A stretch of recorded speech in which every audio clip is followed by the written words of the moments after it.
seconds. Right, there's something wrong with people's YouTubes. Yeah, in a second, John. Ready? Just right. If to change your name, John is going to explain. We got 40 seconds. Go, John. Explain. Yep. Go. Okay. Shut up. Okay. So you got to go up to your little icon, click it, go to your settings, then go to your YouTube channel, your channel status and features. Then you got to go to your customization on the left. Scroll down a little bit and you're going to have a handle. Change it there and save it. That'll fix your chat names. 10 seconds. Is that it, John? Yep. Well, then, everybody, hit like and subscribe, and we'll just play a quick tune for you, and we'll start in about 2 minutes. Let's go.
Yes. Everybody, as soon as the screen comes on, it's Billy's avatar just sitting there. Oh God, that's how he's greeting everybody today. That's not my avatar. Everybody, there's a little bit of lag in between speaking and the avatar popping up, but yeah, right, yeah, free nugs like my eyes. Anyway, yes, everybody, and welcome to High on Homegrown, the cannabis podcast from Percy'sGrowroom.com. I am Macky from the UK, and joining us this week, we have Margaret. Hello, everyone. It's Margaret here, host of Bite Me, the show about edibles, and it's kind of gray and gloomy here today. Boo, the weather's bad everywhere. Oh, God. I know, it makes me depressed. It is yeah, so much. It's been so cold this week here as well. So cold, man. I don't even want to talk about it. Do we have to go over this again? Let's not do it. No. What? But so cold coming from you. Yeah. Like, yeah, well, true. Yeah. I know. It's 6 degrees C here, and you're all going to be like, what? That's t-shirt weather. On. And I'm like, no, it's not. It's really not. It is. It's actually warmer here today. Gosh. Anyway, we have John. What's up, John? Well, I'm coming to you live from my house of trim jail. I'm taking a break.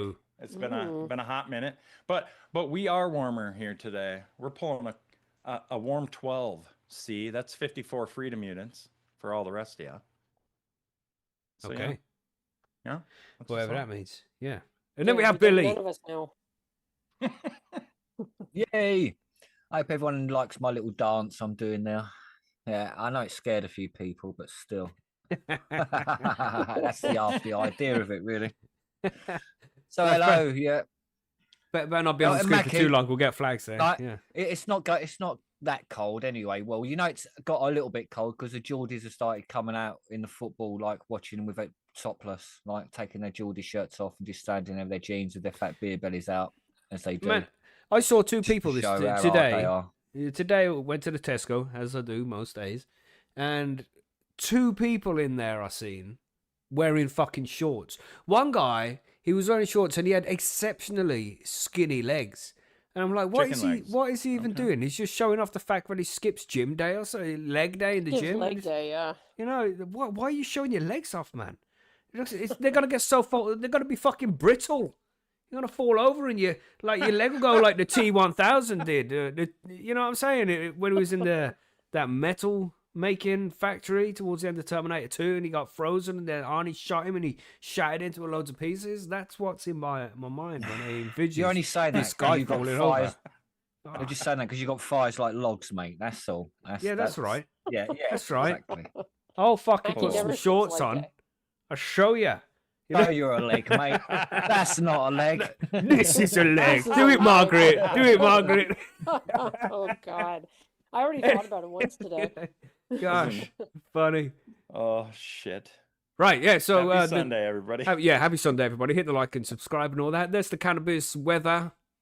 Let's talk about some cannabis news. So today we're going to be discussing a few different things, as we do. We've got 5 articles to cover. We're going to be saying something about the debunking. This is the title of the article, so we'll give our opinions when we get to it. Debunking the myth that you can't get addicted to cannabis. Is it a myth? I don't know. We'll go and talk about that in a little bit. Billy wants to tell us about some shit going on in the UK medical cannabis market there. We've got UK Medical Cannabis Awareness Month. Just to make sure you're all aware that medical cannabis is a thing in the UK. And, you know, we're on like the 23rd, and this is the first time we're hearing about it. So you're doing a fucking great job this month, whoever's promoting that. Campaigners, clinicians, and industry leaders join forces to drive momentum. And by drive momentum, they mean drive more profits into the pockets of these fucking pharmaceutical industry cannabis suppliers. Sons of Yeah, bitches. fucking hell, we'll rant about that when we get there. Margaret says, smell beats strength in predicting what cannabis people choose. And I think so. Yay. Yeah, it seems Surprising pretty no one. obvious. Yeah, that's right. And then expert available, Canada poised for cannabis tourism success, but regulations needed. Yeah. And one more there. We're going back to talk about that bill that was passed to ban the farm bill thing, the loopholes, whatever, you know, that thing. New GOP-led bill in Congress would reverse hemp THC ban that Trump signed into law. So, yeah, there's already talk about it being reversed. So I think people might get a bit too hasty with this and start panicking a little bit too soon. We still got a year before it's enforced, so I think we might have time to sort something out, but we'll see. Anyway, that's the news articles we're going to be talking about, so we'll do that in just a little bit. But what are we smoking on? John, you got something nice, right? It's a mystery plant. I'm pretty sure it's Blue Dream, and it's didn't make it to full maturity, but it tastes pretty good, and I'm feeling it pretty good. And now I had a couple hits off the vape, man. So what makes you think it's Blue Dream? Well, I've grown this Blue Dream a bunch, right? Because of the strain I made. Right. So like it grows exactly like this, and we actually had one of them of mine in the greenhouse last year, and it's identical. Like you look at it and you're just like, that's the same plant, man. Oh, sweet. Like, okay. yeah. So Nice. Yep. What does Margaret have today? We got something nice, Margaret? I'm just doing edibles today. I made some gummies. I ate gummies. wait. Yeah, wait, Margaret. That's not what we want to know, really. To be honest, Margaret. It's not. No, No, Margaret. have you tried that You're- outdoor weed yet? Come on.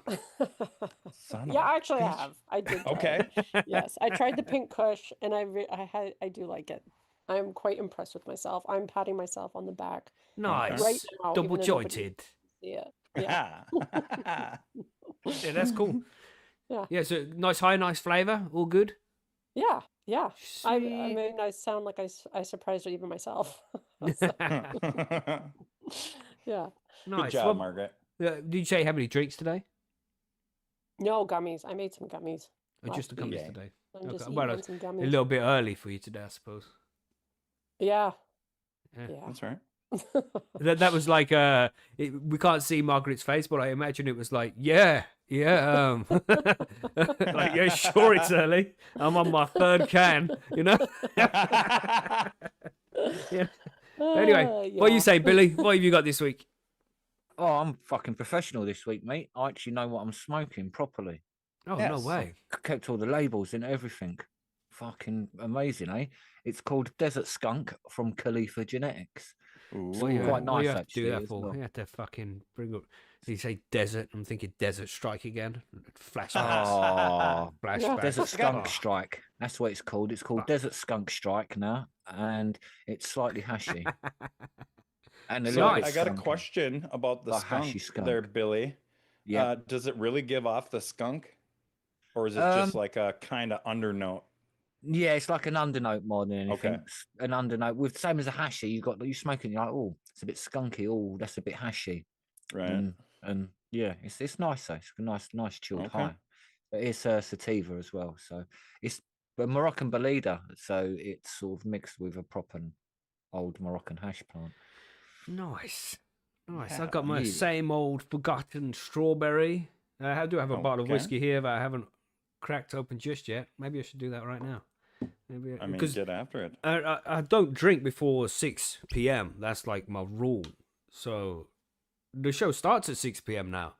So now I Yeah. haven't had any whiskey at all before the show starts. Why 6 p.m.? That just seems like an arbitrary number. Isn't Well, it just seems 5? like that's when evening time comes along. It's Yeah, but supposed to be it's 5. usually 5. Yeah, it's 5 Is o'clock somewhere. That's the saying. It's 5 Yeah. Is it o'clock. really? Well, I Yeah. like to. I don't know if you know anything about me and sayings, but I like to do them a little bit differently. I'm just saying you could start drinking an hour earlier. No one would say anything. I would say something, Margaret. God Yeah. To, damn your, it. to yourself as you pour it, Yeah. you'd be like, what am I Yeah, doing? you It's a sign. degenerate. You know. Mm.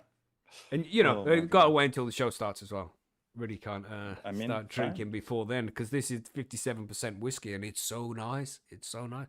It's like I don't usually like strong whiskies because I prefer the flavor from like a 40%. I was skeptical of this 57, but damn, it's so good.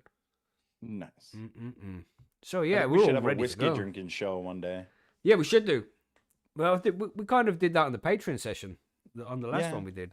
Yeah, Smee was yeah. drinking for the first time. He hasn't had whiskey for a while, so he tried that shit out. Let's do it. You Nice. know, whiskey is enjoyable. Well, if you like whiskey, then whiskey is enjoyable. But if you don't, Mhm. whiskey is strong, man. Jesus. Yes, yes. I mean, unless you get the right whiskey, man. Like That's right. There's When you a gotta big get difference. True. You gotta get the aged stuff. If it's not aged, then it's harsh. You know. Yeah. That's what I Yeah. find. But the whiskey I have here is 17 years old. You know what I'm saying? Mm-mm. Delicious, smooth. Yeah, I heard whiskey tastes like the barrel it's brewed in. Yeah, part of the flavor is made up of the barrel it's brewed Yeah. in. So I like a sherry cask whiskey. So it's brewed in sherry casks, like it says. Pine needles. I think Yeah. you're drinking gin or something. Yeah, that might be like turpentine. Might be drinking the wrong one there, Yeah. bro. Fucking hell. Well, with that, let's move on to the news already. Are you ready to go? 410. Yeah. Yes. Let's do it. Let's do it.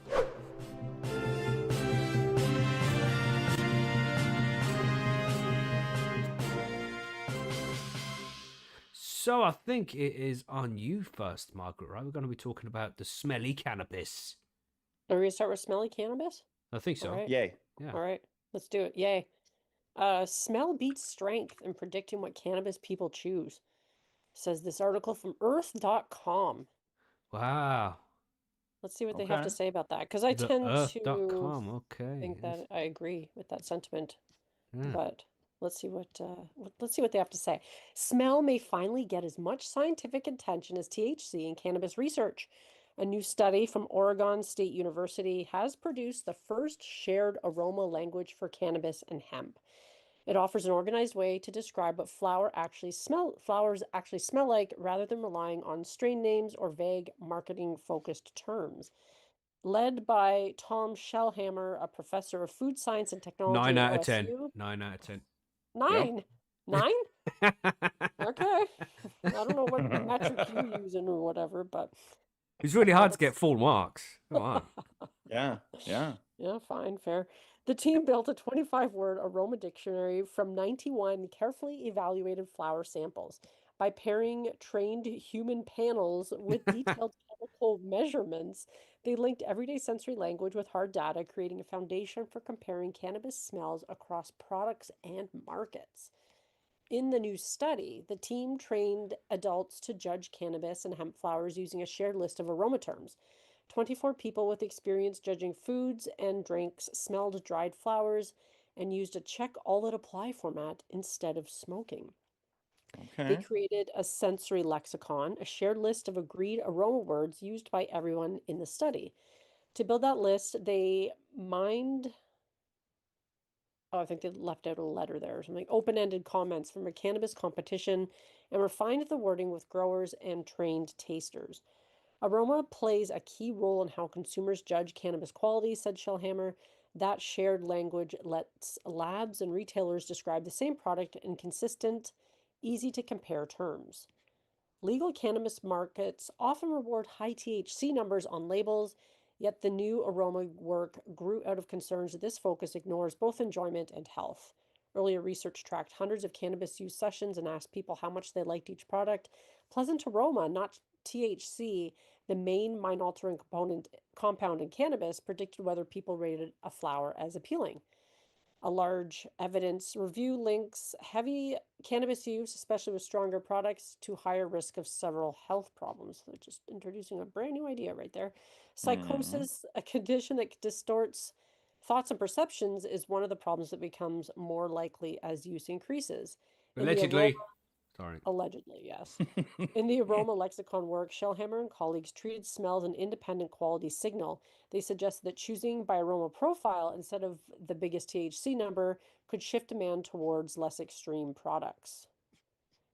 Cannabis and Uh, hemp are both variety. Yeah, I don't know yeah, I about don't that. know about that. Yeah. I mean, people still do like to buy based on THC numbers, unfortunately. And you But it's can't Right. go into dispensaries and smell anything. that's a good point. Some you Yeah. can in None, states, Depends none where some where you I are, can't. don't it? live. Yeah. Yeah, which is terrible, right? Like, But Yeah, because the nose knows, right? Like yeah, we're all mm-hmm, familiar with this mm-hmm. concept and bag appeal. I mean, a lot of that has to Yeah. do with the yeah, aroma That's on it. its And marks. when the majority of cannabis is between 20 and 25 THC now, it's a high percentage. So you're getting one that smells really nice. Maybe it's 22 instead of a 24. So Yeah, it's like it's not really that much of a difference. But if it smells really nice and it's 10% versus something that doesn't smell so nice and it's 20%, people are going to pick the 20% in most instances. It's only you I think think right. people so, are, eh? yeah. I mean, they're only choosing the smell they like, but it's also strong. You know what I mean? It's going to be Mhm. similar. If it was half as strong as something that didn't smell so good, people would tend to choose the stronger weed. Not connoisseurs, the people who enjoy Mm-hmm. cannabis for flavor, but that's just a small percentage of the cannabis user population. Right. I would Yeah, think and so. also like when you're going in to buy at a dispensary too. I mean, suddenly budget becomes a factor Yeah. as well. Mm-hmm. You can't Yeah. necessarily be like, yeah. Mm-hmm. So there's a whole lot of things. I mean, it's good that they're, getting people to sort of find a shared way to talk about the weed they're consuming. But yeah. Hmm. Okay. So there's Anyway, more. yeah. I There's can more. let's see, where did I leave off? I lost my spot. From Cannabis and what the yeah, four aroma for families you feel. Yeah. yeah. Cannabis and hemp are both varieties of cannabis sativa. United States law calls any plant with 0.3% of THC or less hemp, and anything stronger cannabis that must be sold in regulated markets. In some lexicon work, both hemp and higher THC cannabis shared much of the same space. Hemp samples were often described as citrus, fruity, or candy like, while high THC samples were called skunky, musty, or animal like. Across full set Okay. of flowers, four Smells broad like smell Bigfoot. You know. Fucking.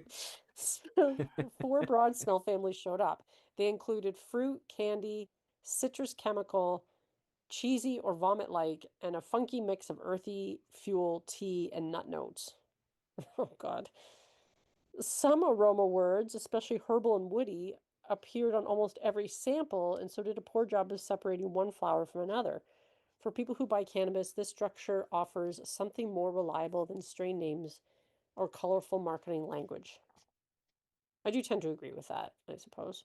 Mm-hmm. When the team compared the aroma words with detailed measurements of many terpenes and sulfur-containing molecules, the numbers rarely lined up.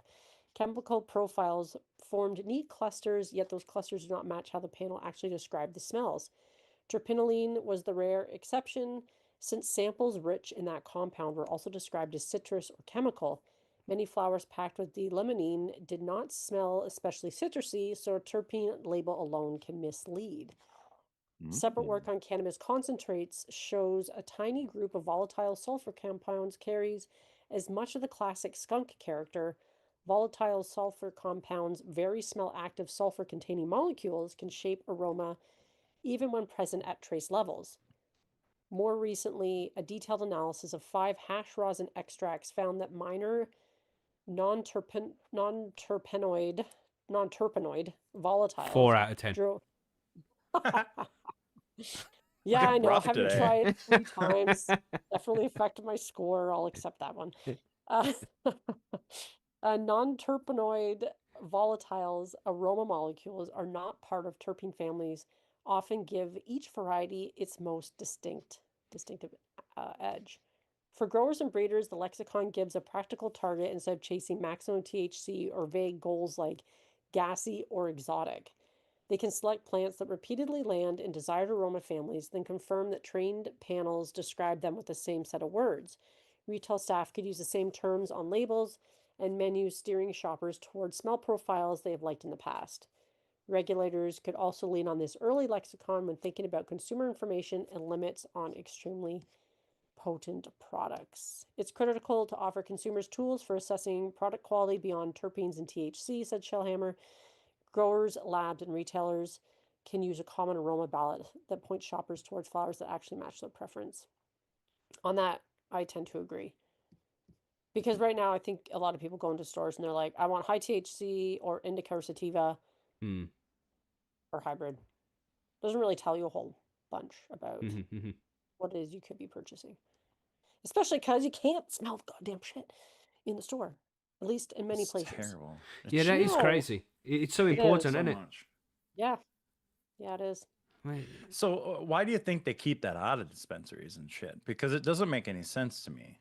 Like, is it just because, oh, I smell that and I'm going to grab it out of the jar and run out with it? Like, is that what they're thinking or what? I don't think you're any more likely to get robbed one way or the other. Yeah, I think Right. maybe it's something I think to do technically with it's to contamination. promotion and contamination, and also you then would then talk. I think it's just like a law, like just to stop people, because it technically you're advertising then. You know what I mean? Yeah, but they're in a building You're that promoting. usually has two yeah. doors that you're going into, and it's all I secured. understand. There's no windows. I understand that, but we're talking about dickheads that write laws here that have no clue about That's what right. what That's they're right. writing about. So that's why that's there. Because it's Johnny a Boy in perishable the chat. product no matter how you sell it. Yeah. Like Johnny whether Boy it's in the chat prepackaged. said it makes sense if you don't think about it. That's Right? yeah, very true. yeah, Very true. there you That's go. pretty There you accurate, go. Because yeah. they don't think about it, do they? Yeah, So you know what I mean? I'm pretty sure the one that I went into in Colorado that had, jars and such, they were just sample jars. so you You could know what look I at mean? it rather than You could look at you it, you couldn't could open smell it. Oh, yeah, right, you could yeah. smell it. Yeah, yeah. You couldn't You touch could it, walk though. around. They didn't let you touch it, but you could smell it. But I mean, like this place, you could go grab a clone off a shelf and buy it and leave. You know what I mean? Yeah, I've heard Colorado's a little different Yeah, than Colorado some of was the other states. pretty open in the one I went to. Yeah, because I thought I heard in some Colorado dispensaries they did have like the big Don't jars, like trust they clones. wanted like, your quarter, they'd take it out of a jar and weigh it Yeah. or whatever. Yeah. Instead of all being prepackaged, which makes sense too, because there's so much less waste that way. And I'm not sure how they Yeah. package it up when you take it home, but Yeah, I don't think I'd ever buy a clone from a shop ever because I just don't No, trust. fuck, I would. No, fuck that. Yeah, so I can't Spider-Man, wait for them to. Yeah, but you properly quarantine things, it'll be fine. Yeah. Yeah, that's what John said. Well, that's what he done. Where'd you get your clone from, John? I didn't see. So when I was out there, I couldn't buy any clones. Right. Like when you're not from that state, you can't buy clones. You couldn't buy seeds Right. from them. But Right. I've ordered and gotten clones from people. You see, but the capitalism thing will kick in, and it'll be a case of if somebody keeps selling clones to people that have spider mites, then their reputation will drop and people will stop using them. Oh yeah, 100%. So people will start taking more care. I think eventually, it would be so fucking nice to be able to go to a consumption lounge and be trying Lidl. random cannabises, and they've got fucking that White Widow, Cuttings for of 'em, example. yeah. And then Yeah. you Yeah, they know have a for list of that's the bit of cuttings smoked. list. It was very nice. I enjoyed the terpene profile and the cannabinoid gonna profile. buy I think that. I'll try that one. Then Yeah. you get a cutting of it, so you know it's going to be that, or a very, very close to it. You know, 'cause there's going to be Right. some difference because the growing conditions will be different. Yeah, you could have But like it's a not menu like- board which says cuttings, so all the Yeah. weeds on that list, there's cuttings available of it. Yeah. And getting be them quite from a cool. dispensary is going to be completely different than getting them from your friend or from Yeah. somebody you know or from wherever. Like they have to take care of that stuff. Yeah, They I don't want suppose, that but stuff in technically their it's- grows. You yeah. know what I mean? And they don't want that negativity coming back on them. Oh, I got a bunch. Exactly. That happened in Minnesota. Maybe you persuaded me a little bit there then. when it went legal here, there was a couple shops that started selling like clones right away, hemp clones, and a bunch of people got them, and a bunch of people ended up getting spider mites and shit. Oh, really? Yep, people Word were would not travel happy. fast, I bet. Yeah. Oh yeah, real fast. But did you see Yeah. there how Billy received new information, so he changed his mind? You see Yep, that? yep. It can be done, everybody. It's a simple thing. Oh, yeah, Try can be it. done, can't it? Try it, Yeah, everybody. yeah, Try try it. Yeah. Seek Try new to information. Just gotta things listen. and seek Yeah. new Yeah. info. Yeah. Don't be afraid. It's You're okay. a lady. It's okay. But anyway, Sorry, yeah, Margaret. interesting story there, and I think we can all agree we should put a pile up, but I think it's a waste of time because I think we're all going to agree that one of the most important things when it comes to buying cannabis is smelling that. You know Yeah, what I mean, I'm mad they Mhm. didn't give us the 24 aromas that they had on their checklist. yeah, that or would have been whatever. nice. Yeah, Yeah, that'd Yeah, have been would've been. sweet. and I bet there's loads missing as well. Yeah. Imagine if they missed Piney out. Gosh, Holy. you know, and you know my favorite, the dog shit. You know, would they put that? Smells like dog I shit. don't think so. Well, they were talking about Maybe. vomit and stuff, so you never know. Okay, maybe. You know. Yeah, Mm-mm-mm. yeah. Okay. But anyway, what's going on in the USA, John? We've had Well, a lot's been going on in the last couple of weeks with these laws. What is new? It's been up and down, but I think we're gonna maybe turn this around. Hopefully within 6 months. I'm hoping. But let's see what we got. 6 months. Okay. I'm Yeah. hoping so. I'm hoping something comes up within the next 6 months because they got to get it in there and get it through before the year is up. Yeah, Yeah. true. Mm-hmm. So, and I know there's a bunch of stories, but we picked this one. So this one is coming from Marijuana Moment. The new GOP-led bill in Congress would reverse hemp THC ban that Trump signed into law. A new Republican-led congressional bill would stop the implementation of a federal hemp THC product ban that was included in spending legislation. Slid right in there. I hated that so much. It was signed by Trump last week. The bill filed on Thursday. And the by way they're Rep- doing this as well, you know, when they're just saying signed by Trump as if this was Trump's Yeah. idea it wasn't when it his wasn't. But, you know, anyway. Right. Tangent. So it was filed on Thursday by Rep Nancy Mace and 3 bipartisan co-sponsors, would strike a section of the recently enacted appropriations package that hemp stakeholders say will effectively eradicate the market by imposing several restrictions on the kinds of consumable cannabinoid products that could be legally sold. Hemp businesses and industry groups have warned about the potential ramifications of the ban, but despite his support for states' rights for cannabis and a recent social media post touting the benefits of CBD, Trump signed the underlying spending measure into law without acknowledging the hemp provisions. The new bill titled the American Hemp Protection Act of 2025 would prevent that ban from taking effect, which is set to happen around this time next year.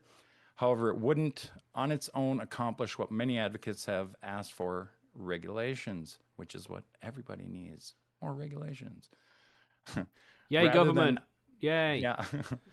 Rather than outright prohibit consumable hemp products with small amounts of THC, the industry has generally pushed for a regulatory model that addresses issues with intoxicating cannabinoids that have become widely available since the crop and its derivatives were federally legalized under the 2018 Farm Bill. that Trump signed during his first term. See, so he was for it. So let's continue it. Mace's office did not reply to a request for comment. Blah blah blah. That sucks. I wish she would have gave some information more on it. Her proposal is co-sponsored by Rep. Thomas Massey, Zoe Lofgren. Fucking. I read this ahead of time and I went, how the hell do you say that word? Lofgren? I mean, Lofgren. that's got to be Close. wrong. Got to be 5 No. out of 10. 5 Oh, out of 10. Okay, Because okay. I don't know how to pronounce that myself. And for those who can't see the screen, the spelling of this word is Zoe. We all know how Zoe is spelled. But then the Yeah. surname comes along and it's like, what the fuck? Lofrgren. What's that? Lofrgen? Lofrgen? Yeah, I'd say Lofgren? that's pretty good. That's I pretty mean, close, right? I without gotta knowing think. more, anything more about Yeah, I'll the give you name. points for that one. Yeah. Okay, very good. Just Very put an good, extra buddy. vowel in your fucking name and make it readable. Just one more fucking vowel. Any one. Pick one. Put it there after the They all after would the have worked R. there, I think. Jesus, yeah. They all honestly. work there. Pick one. Just anyone. Sorry, John. Oh my You were god. saying. Anyways, yes, Lofgren and James Baird.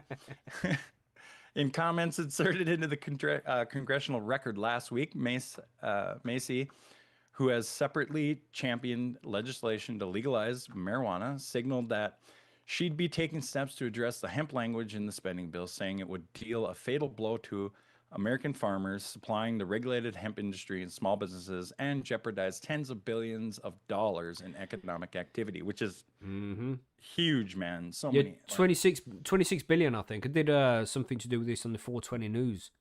Yeah. And Right. it was ridiculous. Some $26 billion industry that's going to be Yeah. suffering because of this. So it's ridiculous. Yeah, and it's not even just, the businesses themselves. It's also all the employees that work for these businesses, man. It's gonna be crazy.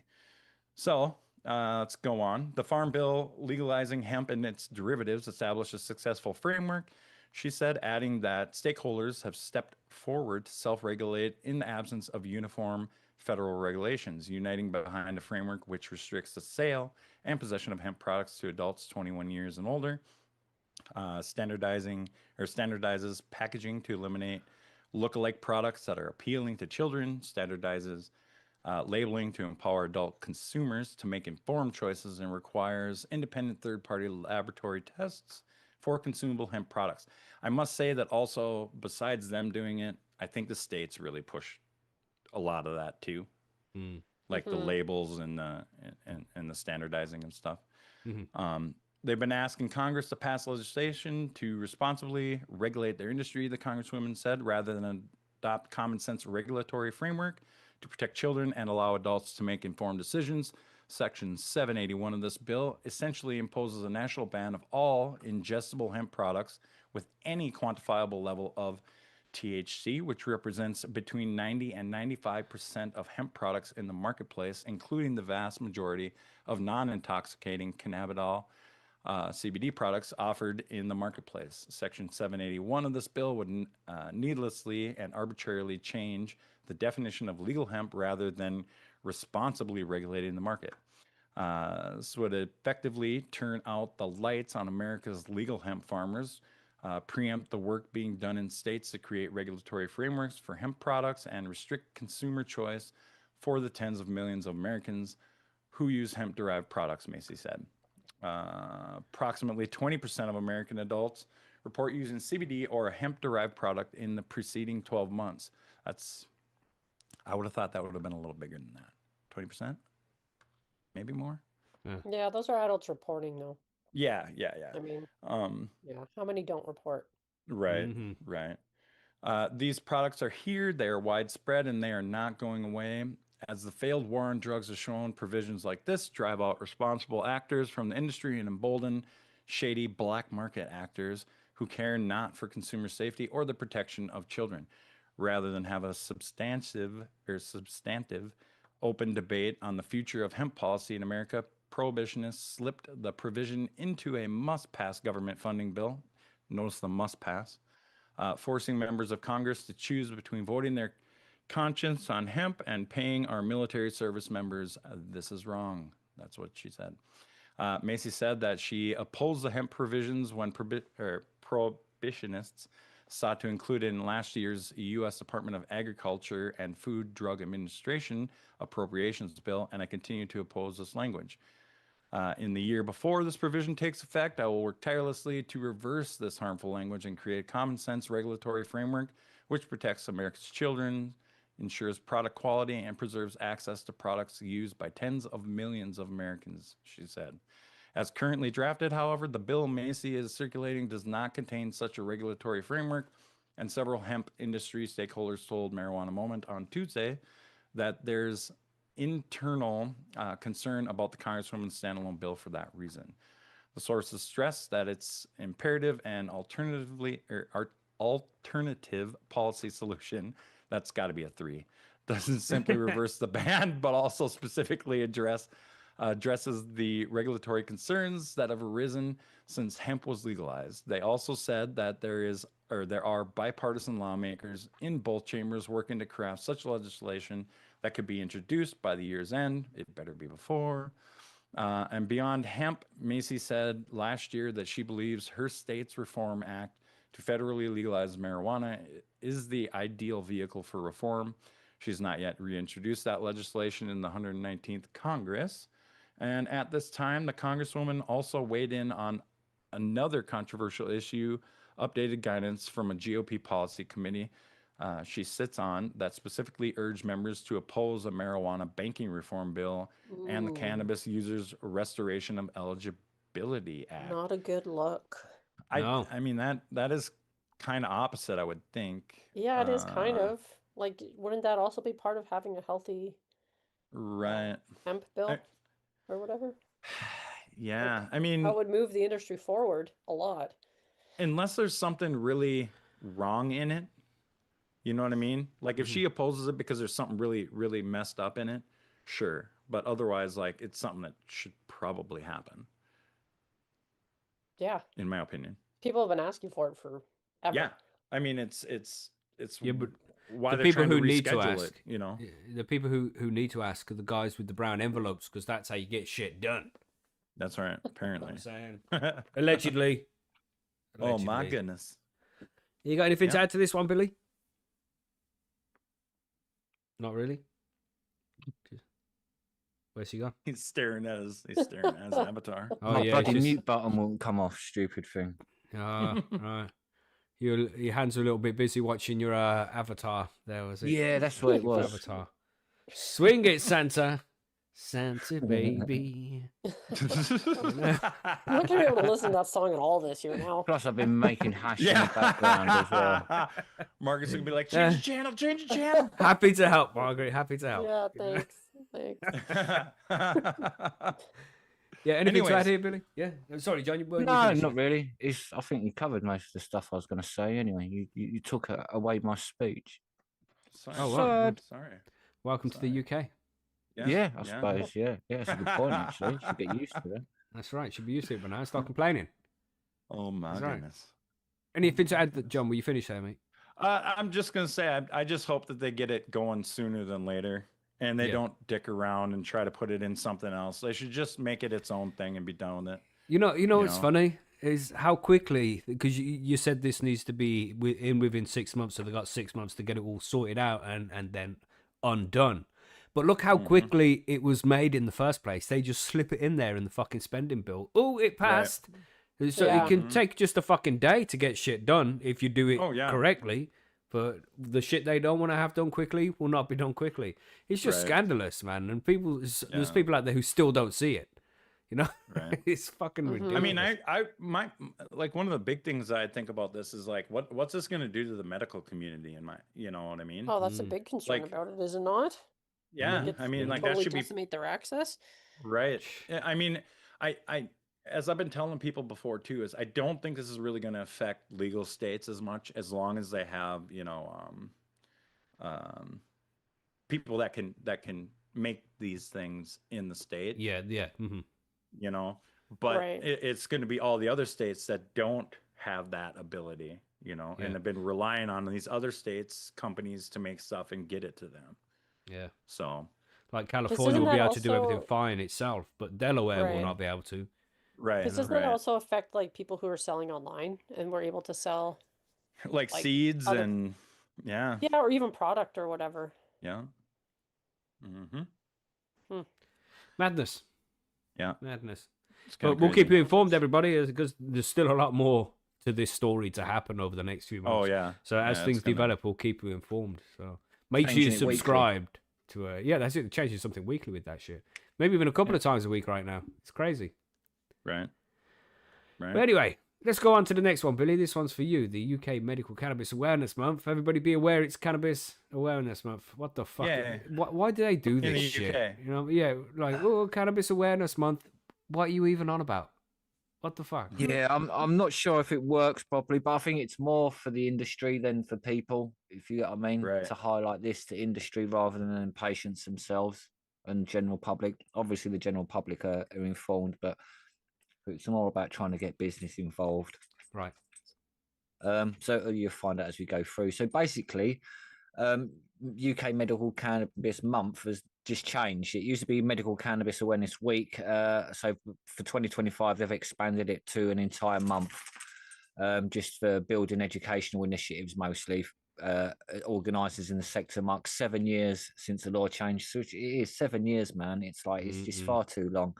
So basically, over the last few years, Medical Cannabis Awareness Week has become an important date in the diaries for many patients. I'm not sure about that. Activists and organisations in the sector.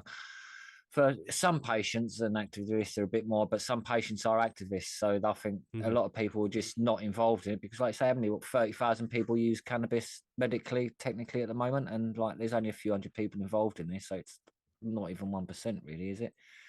So this is first founded by the patients advocacy group PLE, patient-led engagement for access, at the height of the COVID during 2020. Now it takes place on every November to mark the anniversary for the medical cannabis back in 2018. So, but obviously 7 years later, not much has changed. So this year the sector has gone up a step further, celebrating Medical Cannabis Awareness Month. So now there's 30 organisations coming together to create the awareness, dispel misinformation and break down stigma through social media campaigns and in-person events. So it's all sort of like all the groups and the people involved just basically getting together and trying to educate each other on their own part and sticking as many newspapers and online as possible, I suppose. So it falls to the advisory council, because they're considering a major review of legislative framework around the prescribing of cannabis-based medicines with stakeholders including clinics, producers, manufacturers, pharmacists, patient advocates, scientists, charities, and all uniting to move the conversation forward because everyone's looking to get something out of it, especially the people that are producing and prescribing, sort of thing. Like, they're going to make a lot of money. So here's a quick look at the highlights so far. So lobbying MPs, following the launch of moving new awareness videos, Medcan Family Foundation, on the Tuesday the 4th of November for the cross-party MPs. That's the APPG mostly, that is, the all parliamentary groups. The film has now received over 1 million views, which is pretty good, with more than 20,000 people visiting the action page to write to their MP. And at the same time, attendance, engagement from the MPs at the event as well went well. Organisers such as the Epilepsy Society, the charity, also announced during the event that the launch of a new randomised controlled trial into cannabis-based medicines in treatment-resilient epilepsy, which again is still a bit too late, for which it has secured first-stage funding to design scope in collaboration with professional experience in both clinical trial development and cannabis. But I don't know what that trial is, and I don't know if some people are going to be given placebos, which then puts your life at risk. So that's right. The best. So It's one of the problems with doing the studies, isn't it? Is that you have to take Yeah. medicine away from people who need it because you have to have that placebo. Yep. So patients and families from the campaign group or End Our Pain have also been sharing their stories on social media. 600 people signed an open letter for change access. Recommendations from campaigners want to see the funding for the NHS put in place for chronic conditions. Obviously, the public inquiry into the failure to implement the 2018 law, which it has. It's not been implemented at all. They've changed things, but they've not actually changed things. It's just there for the private sector. The actual NHS and the people who really need it can't get it because children can't afford to pay like their £2,000 a month bills, can they? And their parents can't either. So because only they have to look after their 600 children. people signed this? I'm Yeah, assuming yeah. it's kind of like a petition or something, what have you. Yeah, it's but like a only small petition. 600 Yeah, just people? because it's not that publicised that well. Yeah, that's and it. People sort of ignore these things now because they know they don't Right. fucking work. That's the thing. Mhm. It would be done and time and attended. Like I say, it's 7 years now, so people are just like had enough sort of thing. They've worn you down. If you know what I mean. Right. A lot of people have gone to prison. A lot of people, activists, have died. Have got even more ill. It's affected their lives. If you know what I mean, to such an extent that it's sort of put their lives at risk because they're not getting what they need. So they've got to think, shit, now I have to look at my life and deal with that rather than fucking trying to fight the government. So it's everyone's been just beaten up left, right, and centre by the government. It's what they do. They just ground you to nothing. Allegedly. So yeah, not allegedly, because but just got to throw it in there. Just got to throw it in there. So basically, yeah, lots of doctors like Dr. Louise Assel, the clinician of the year, Simon Edbridge, and Michael Sodrigren. Contribution to science. Guy Jesus. Coxall obviously was there for the social impact. Jamie Bartley for the Green Award. Leela Simpson, who's an unsung hero apparently. So it's like, what do we do? If like all these lists, then we could go on. There's another list of people there who would have spoken as well. It's like these just the people who are mentioned, and it's like what can we do when these people have all been fighting for so long and saying the same things at these events over and over and over again? To me, it's just there's no change. It's good that maybe it's gone for a month because there may be more people to get more involved. I don't know. To me, again, it's just like you're far more optimistic than I am, Billy. yeah, I have to be, otherwise I'm do something worse. Like so no. Right. I mean, Fucked my point. I mean, they only have 3 doctor names here. I think what needs to happen is they got to get way more doctors that are. That's the main issue. Doctors are just not interested because these guys doesn't look good on their shit. I don't Pharmacies know if are not promoting it, and I don't think it's not an interest thing. It's more of a what are the repercussions going to be towards them? That as you know well, what I mean? yeah. There's a long list of reasons why the doctors are not involved, and we go over them again and again and again, and it is just it's like banging your head against a brick wall sort of thing. And these guys who have been, that guy Coxall, he's put so much time and money into this over years and years. And it's like you have to put your life on pause to be an activist at that kind of level. Basically, yeah. And it grinds you to the point where your life, you just can't afford to carry on. If you know what I mean, you can't eat, you can't drink, you can't sleep. It's like, so you have to then just retire because it's ground you to a halt. And you nothing can't changes. have a life and do all of this. It's like after 7 years, it's like the impact is massive on people's lives. This should have taken, even though obviously Parliament's shit. I think after 18 months, everything should have been sorted. You know what I mean? Yeah. It's like, every 3 months, something major steps should have been changed. And we should all have access to this drug on the NHS, man. How much fucking money do they spend on some of these other drugs for other conditions? Some drugs are like £80,000 a pill or something. The treatment, and it's like, and they don't want to give a child a couple of £1,000 a month treatment when that treatment don't even cost a couple of £1,000 to produce. We all know fucking cannabis oil don't cost that much to produce for a gram of it, but like disgusting. Yeah, and exactly. It's just not gonna. It's not gonna work out, man. The government won't change a fucking thing unless it benefits them. It's been proven. 7 years and nothing's changed. Yeah, there's something else going on. On one hand, it's great that they're all coming together to try and change things, but it's also all things haven't changed, man. It's why have you taken 7 years to get to this fucking point, sort of thing. I can understand people like Guy and that it's not down to them and the patient; it's down to the powers that be, but. It just grinds you to your life to a halt, and that's why this ain't going nowhere. Everyone involved is disabled. Everyone, 90% of the campaign is a fucking disabled or have disabled children. So You can't. You need like fucking 20, 30-year-olds with no life. That's right. Nothing to outside lose. of- No of- kids. Nothing You to know. lose. No kids. Yeah, Mhm, 100% can put all their energy into this sort of thing. But there ain't many people out there doing that. So That's it's right.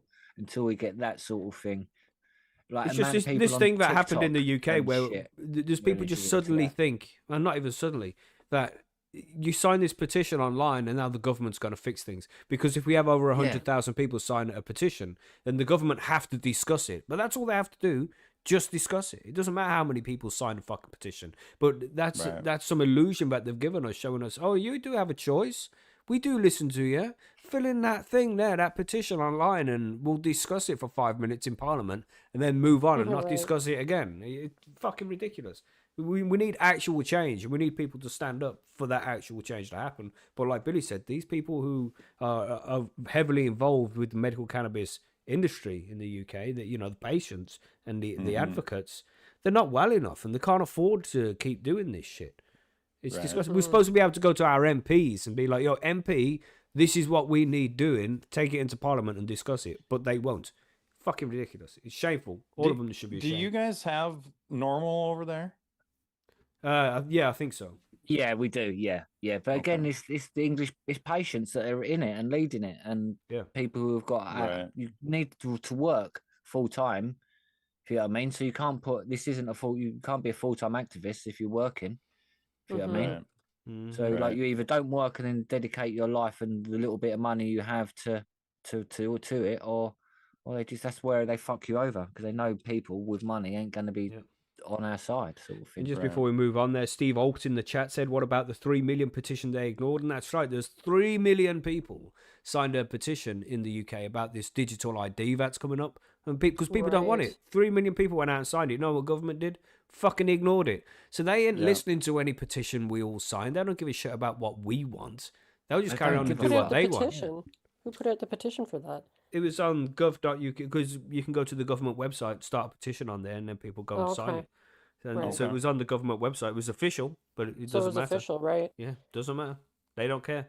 They don't give a shit what they just give this illusion of choice. You know, like the digital ID will be good for us. It will stop illegal immigration. You are all full of shit, and they think that we're fucking stupid, man. But anyway, I know let's not do that. A whole Let's other not do that. Tangent. Yeah, fuck. That's pretty wild. I would not be happy about that either. Yeah, it's really enraging. We should discuss it in the session sometime. That'd be a fun rant, because we're all pissed off at that shit. But let's move on to the next one. We're going to talk about debunking the myth that you can't get addicted to cannabis. And different people have different stances on this, because I do think you can get addicted to cannabis. I think I was addicted to cannabis at some point in my life. I don't know, people are like, oh, no, you can't. But this is my experience. Your experience might be a little bit different. But I definitely at least had cannabis use disorder. And I would say that I was addicted to it because it wasn't easy to quit. I couldn't just stop. You know, it took me many years to get used to it.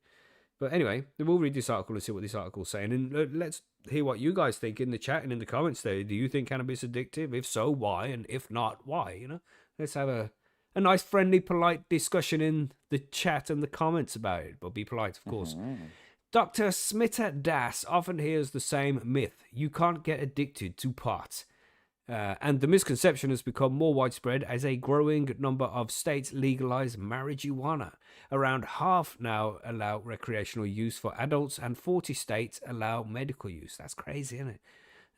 But cannabis is definitely something that someone can develop an addiction to, says Das, an addiction psychiatrist at Stanford University. It's called cannabis use disorder, and it's on the rise, affecting about 3 in 10 people who use pot, according to the U.S. Center for Disease Control and Prevention. Here's how to know whether you or a loved one are addicted to marijuana and what kinds of treatment exist. How to identify signs of cannabis use disorder. If pot interferes with your life daily, health, or relationships, those are red flags. In quotation marks here, the more that somebody uses and the higher potency that somebody uses, the higher the risk of that, Das said. It becomes more common as cannabis has gotten stronger in the recent years. In the 1960s, most pot that people smoked contained less than 5% THC and ingredients that get you high. That's crazy, isn't it? 5%? That's Yeah, lunacy. that's Yeah, why that- they were smoking such fatties, I guess. Yeah, Yeah. very true. Very true. Today, the THC potency in cannabis flower and concentrates in dispensaries can reach 40%. I don't know. I'm I don't scared. see that Well, in flour. concentrates. But okay. I've Yeah. seen it higher than that too. Yeah, In what? Well, Concentrate. not rosin and flour, shit like- not flour, yeah. But Yeah, like some yeah. of those vape pens and stuff, some of those are Mhm. pretty potent too. Mm-mm. Yeah, 80, Yeah. 85%. Mm-hmm. Well, yeah, that's according to the National Institute on Drug Abuse. Okay. Cannabis use disorder is diagnosed the same way as any other substance use disorder, which sounds pretty fair. By looking at whether someone meets certain criteria laid out in the latest version of the Diagnostic and Statistical Manual of Mental Disorders, the main guide for mental health providers. These include needing more of the drug to get the same effect, having withdrawal symptoms, and spending a lot of time trying to get or use it. When we break it down into these criteria that have to do with the impacts of their use, it's a lot more relatable, Das said. What's the different levels of addictions are? If you've met just 2 of the criteria for cannabis use disorder in the last year, doctors say you have a mild form of the condition. If you met That's bullshit, isn't it? yeah, that's crazy, isn't it? A fucking year? It's fucking you bullshit. serious? Yeah. Cunts. Mm-hmm. If you meet 6 or more, you have a more severe form. According to the latest version of the National Survey on Drug Use and Health, 7% of all people 12 or older had cannabis use disorder in 2024, and most had mild form. Of course, when you give criteria like if you wanted a joint in the last year, you have cannabis use disorder.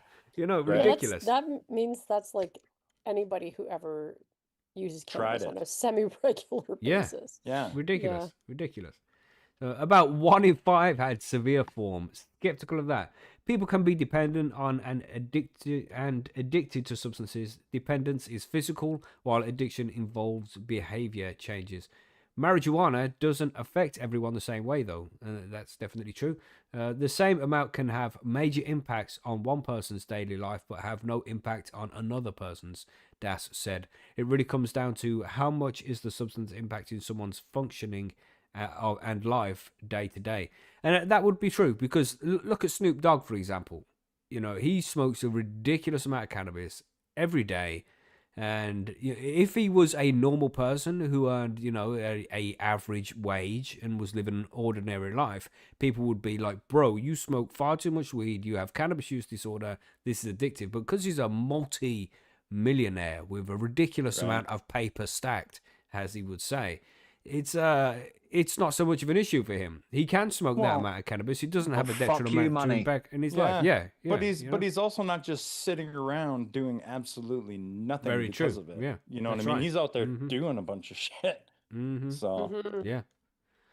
So though he consumes a ridiculous amount of cannabis, he doesn't have cannabis use disorder. He lives a very functional life, and it doesn't seem to hold him back. So Yeah. different things for different people, isn't it? Where people can get help for cannabis use disorder. If you think you have cannabis use disorder, everybody, many marijuana users first come to DAS for help coping with something else, like alcohol use disorder. Later, she said, they'll often come back and mention a struggle with cannabis.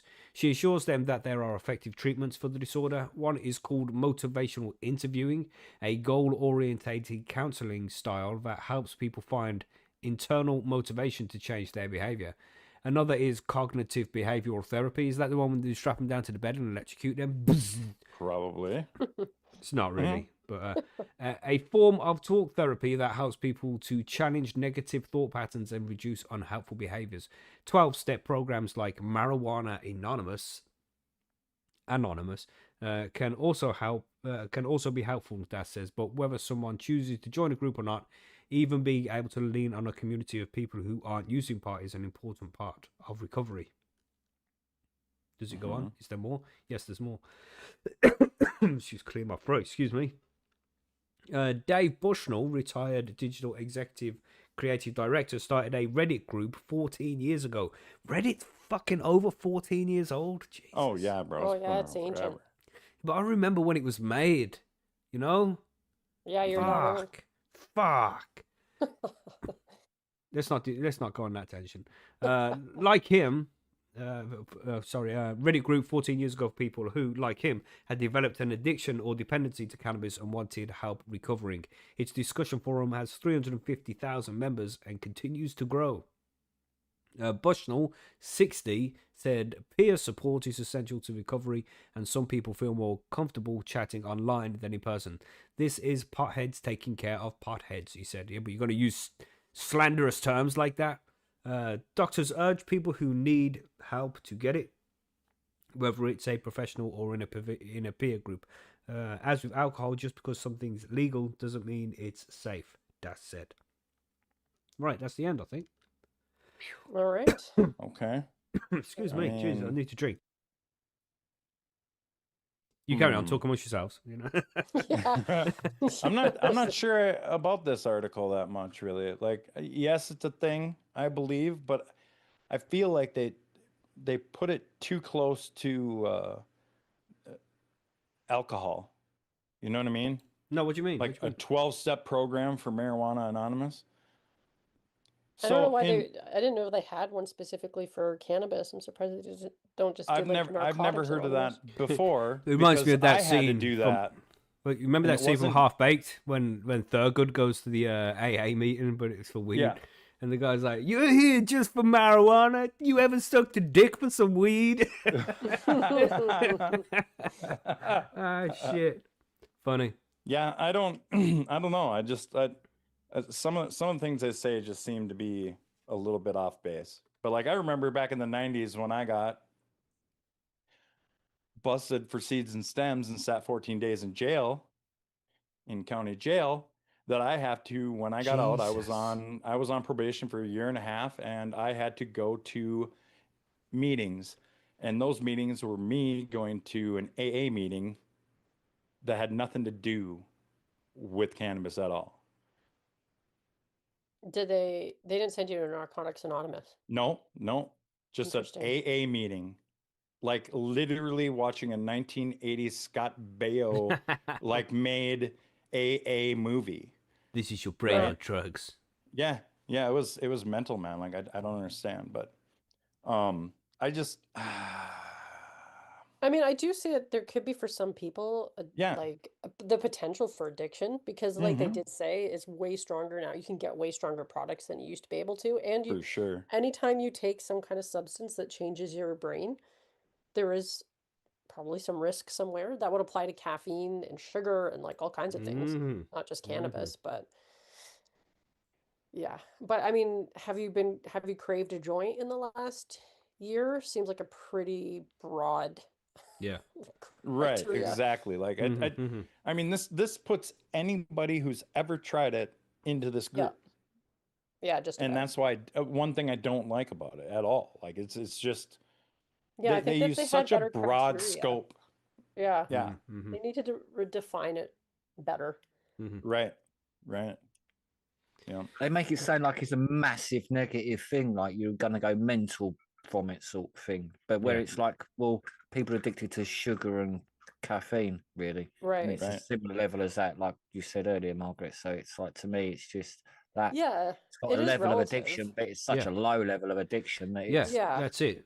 Not- It's not not like point, fucking yeah. heroin and Yeah. crack, is it? It's not the actually same. it's Yeah. 1 in 4,000 people have a major effect, that the study was, and even that was like possibly like too high of it should be like more than that, like 1 in Yeah. 10,000 maybe. But yeah, But you 1 know- in 1,000 was the official study. But there's So it loads of means people like who would 4,000 say, people got suffer sorry. then, have they, just for that Yeah. one then? Mhm. Yeah, not fair. You know, loads of people would say, those who consume cannabis daily for a long period of time would say if they stopped using it, then they would lose their appetite for a few days. They wouldn't be able to sleep. Dreams start coming back. You know, there's all these different things like that, regular things that happen to people when they stop consuming cannabis after a long period of time. So I'm not saying like it's addictive, like you're trying to climb the fucking walls kind of addictive. Yeah, But you do Mhm. have an uncomfortable few days if you stop if you're using it. if you're an official alcoholic, like if you're classed as an actual alcoholic through your doctor, you can't stop drinking alcohol because they give you that term, because you will die. They have to give you drugs and wean you Mhm. off. Exactly. Mhm. Yeah, because As you they if do you, with you almost stop any using other your drug, drug. you will die. Your body will stop functioning. It's just And it's alcohol like, and benzos that do that, right? Yeah. There's only 2 drugs in the world that do that. Yeah, and alcohol is one of them. So yeah, and they're going on about cannabis psychosis. But you can It's have like, that. Fuck You you. can have the alcohol if you want. Yeah, Carry exactly. on. Yeah, Your exactly. choice. You're a Yeah. responsible adult. Can have alcohol psychosis, but not Crazy, cannabis isn't it? psychosis. Crazy. And I mean, Yeah. the other thing they never, every one of these that we've talked about having cannabis use disorder, and they always bring up alcohol as the other one that's like this. Yeah, I know what's affecting did- my fucking life a lot Why more. do they not bring up, like, I'm a smoker. Why do they never bring up smoking? In my Yeah. That's a opinion, great smoking question. is probably the most addictive thing ever. Yeah, And but I probably think the your hardest nicotine and thing to get cocaine, off isn't of. it? Yeah. Nicotine and cocaine are the most addictive substances on the planet. I mean, cocaine was pretty easy to get off. Yeah, yeah, because Like, it's you just have expensive. that, it's party know? fun and go. You know? Yeah, that's true. I've quit both, and the cigarettes were harder. So, Oh yeah. Mhm. Cigarettes are way harder, man. yeah. Yeah. So, Yeah. So, interesting. We've I got found nicotine quite easy, but that's because I got told I had cancer, lung cancer, and I Yeah, was mhm, smoking mhm. weed. Right. So it was like a massive, like, shock to the system. So Well, you're just yeah. like, the Yeah. brain and body switched off completely. If you know what I mean? Yeah. Yeah. So yeah, Yeah, but even people that try to get off it that don't do that, you know what I mean? Like, yeah. shit, Yeah. it took my dad a lot. It Some took my people dad real many struggle with it. tries, many tries, many Mhm. tries to stop smoking. You know, Yeah. years and years. Addiction is real, man. Addiction is Yeah. real. And just Michelle Rise, that's 4 out of 10 for that. Somebody in chat.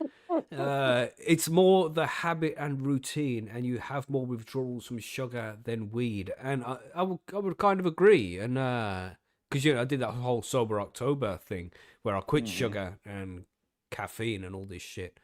And man, that caffeine withdrawal for Yeah. like 5 days was terrible. It just Yeah. the headaches, man. headaches. Yeah, Yeah. it was, and I would say that was worse than cannabis, really. Mhm. But you don't enjoy it the same way. I mean, it was easier Right. to quit the coffee because I don't enjoy coffee the same way I enjoy weed. But when I quit smoking weed, that was it was difficult, but I was determined to do it because I wanted it. So you just have to get to that right state of mind where you want to quit. And then you That's quit. mostly what it is. It's about a state of mind as well, Yeah. to be honest. Yeah, Because, yeah. like I said, I got told shocking news and instantly I switched. But others will find it because they're making the decision themselves, sort of thing. It's not Right. like an external thing saying if you carry on, you're fucking dead.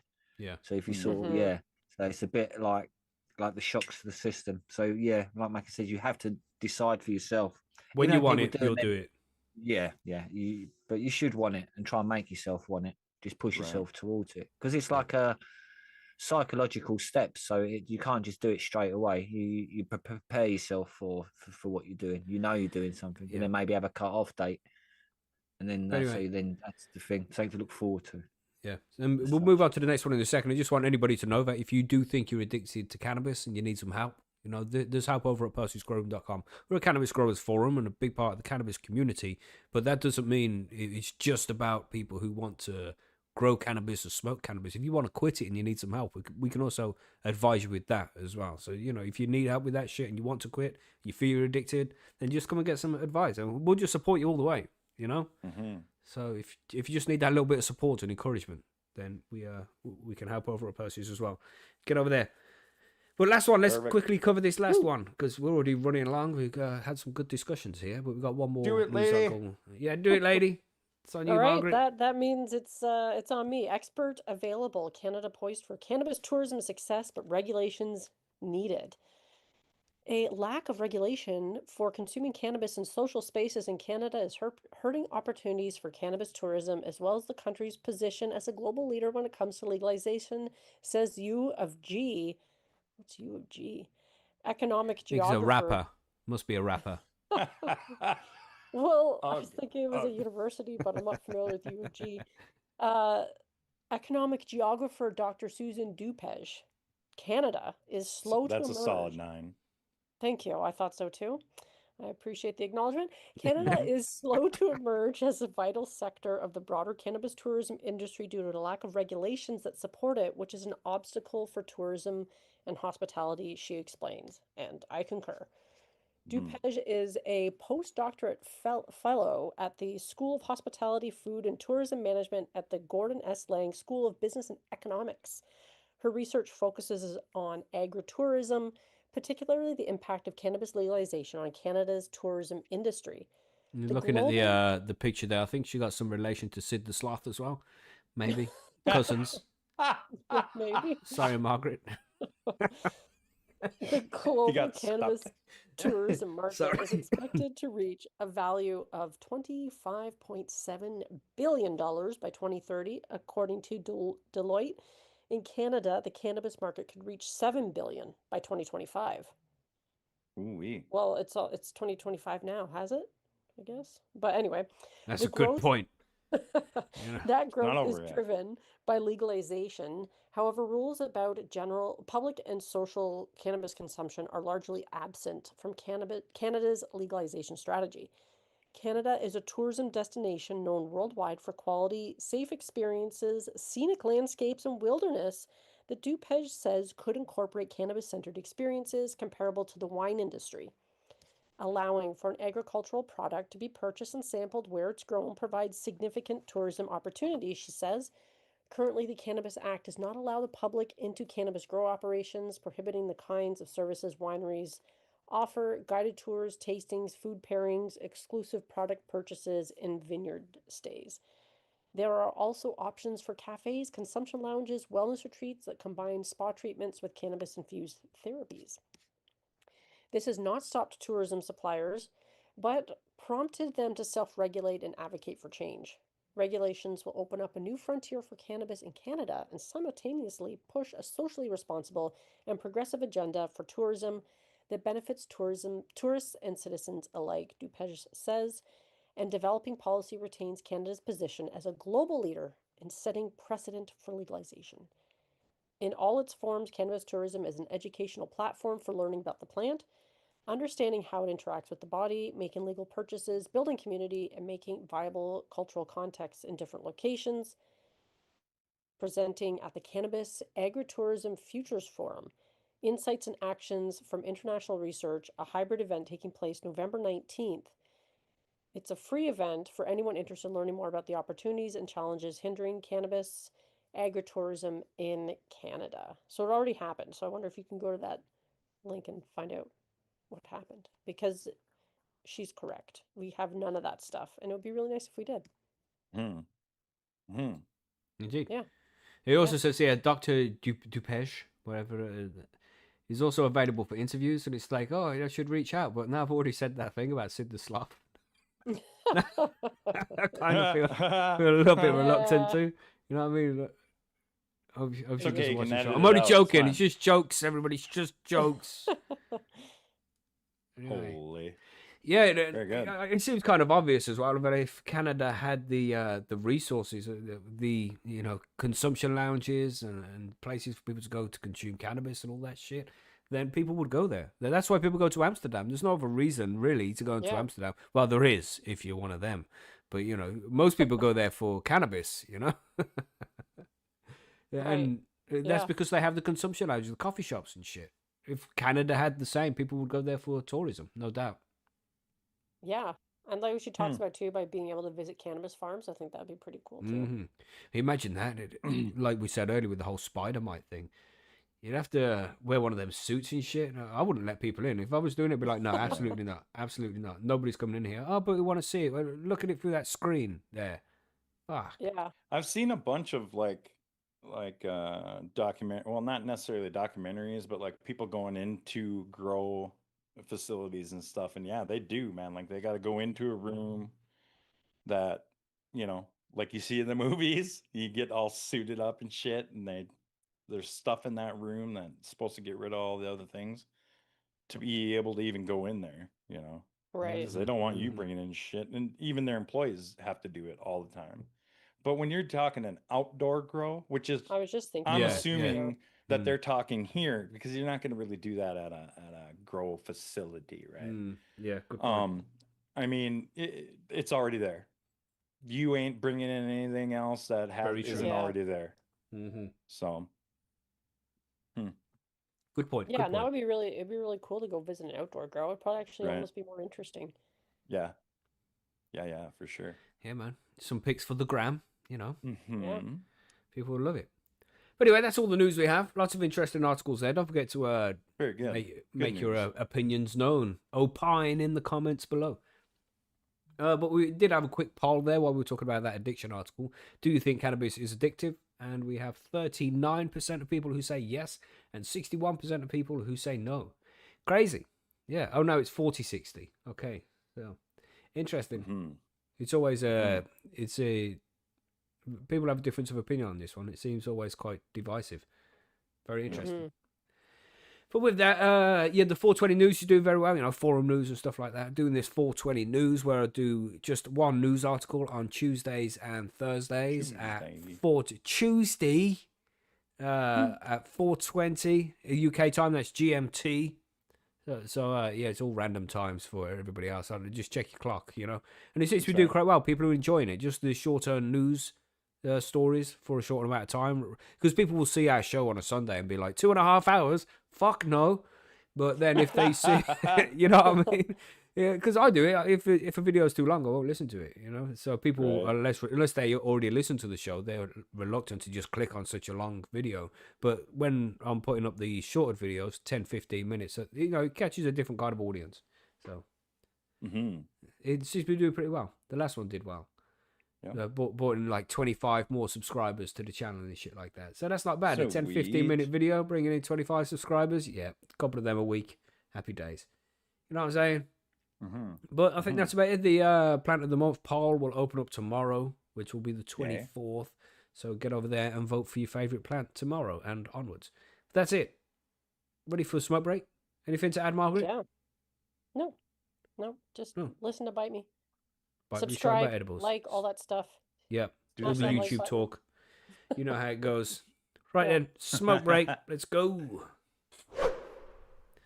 I left this thing on the screen here to remind me that we've got to do the heads or tails, the flip. Okay. So, are you in this, John? No. Why not? No, I'm not. I don't know. I've been busy, man. I've been in tut. trim jail. Okay. Tisk. I think the saying is. But I don't think I lined up everybody, but it's all in the thread, so I can go back and see who picked heads, who picked tails, who didn't make it in. Obviously, entry is closed now, so if you haven't already got your vote in, then you are deemed out already. You didn't get the entry in. But I'll go over who picked what side and who goes through after this coin flip. I'll do it either this evening or tomorrow, because it's still early. It's still got loads of time in the day, so I might get it done. But anyway, chat. Let's flip the coin and see which side it lands on. Heads or tails. Ready? 3, 2, 1, flip. It's heads. So that's wank, isn't it? Well, did you pick tails? Yeah. I suppose, but unlucky, bro. Bollocks. Unlucky. Man, Unlucky. what about that bribe I give you? Cunt, lying cunt. You're like Allegedly. politician, mate. Allegedly. Fucking like all That's politicians, right. mate. That's right. Lying cunt. Take the bribe and just flip the coin anyway. Yeah, exactly, yeah. That's right. Fucking But there we go. If you proper picked heads, democracy, then that you've gone is. through. That's right. That it actually is. You know? That's the way democracy really works. You know what I'm saying? Right. Beautiful. Yeah, congratulations those who picked heads. Unlucky those who picked tails. Yeah. Filmy Bubble says, I picked tails. Unlucky. I call reflip. I suppose you picked tails as well, then 3 nugs. You know? Yeah, I don't want your vape. Anyway, that's right, because it's a vape and some beans we're giving away for the birthday comp. Nice. But I'm going to fire up this Mighty while I'm sitting here. Put some fresh cannabis in this. Yeah.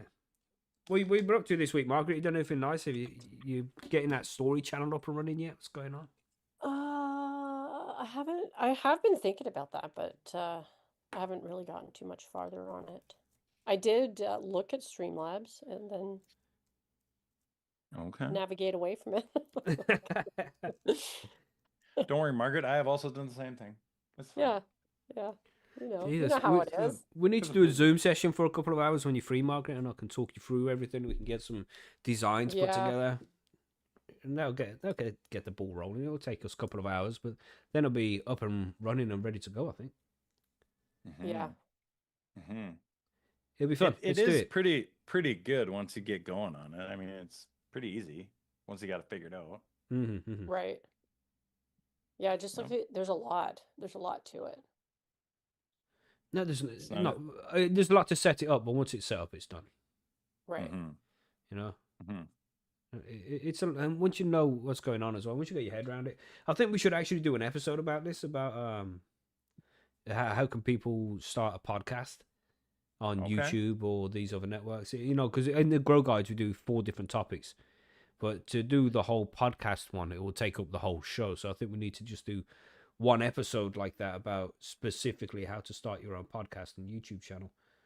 I don't know. Would people be Yeah, interested in get that people to do in the it. chat? Would you be interested in an episode like that? 'Cause I How think to there use needs to be more. OBS and things like Yeah, Hell that. yeah, yeah. man, says John Carlson 21. Well, I was saying hell yeah to the real Don Trump. Just taking him out of context now. Mhm. Yeah, well, whatever works. Oh look, he's got a volcano on his desk this morning. Hope he's got a big balloon. Oh, nice. Go I on. do too, but I haven't Get used in it there a with the while. balloon. Mm-hmm. You may have noticed I've been making grok videos and like using it as an avatar thing. Oh, is that where you? Yeah, that's what I've been Yeah, doing. I was wondering where you were doing them. This is the 4th one I've done during the show. It's quite easy and quick to do. Look, we've got a sign crazy. saying like, the government He's don't wearing give a a fuck. fucking t-shirt. It actually says "Hi on Homegrown." Hi on- Anytime yeah, you exactly. try and make fucking AI writing, it looks like hieroglyphics or some shit. Yeah, most of the time Yeah. it's bullshit. Like, every time I like look. That's the t-shirt.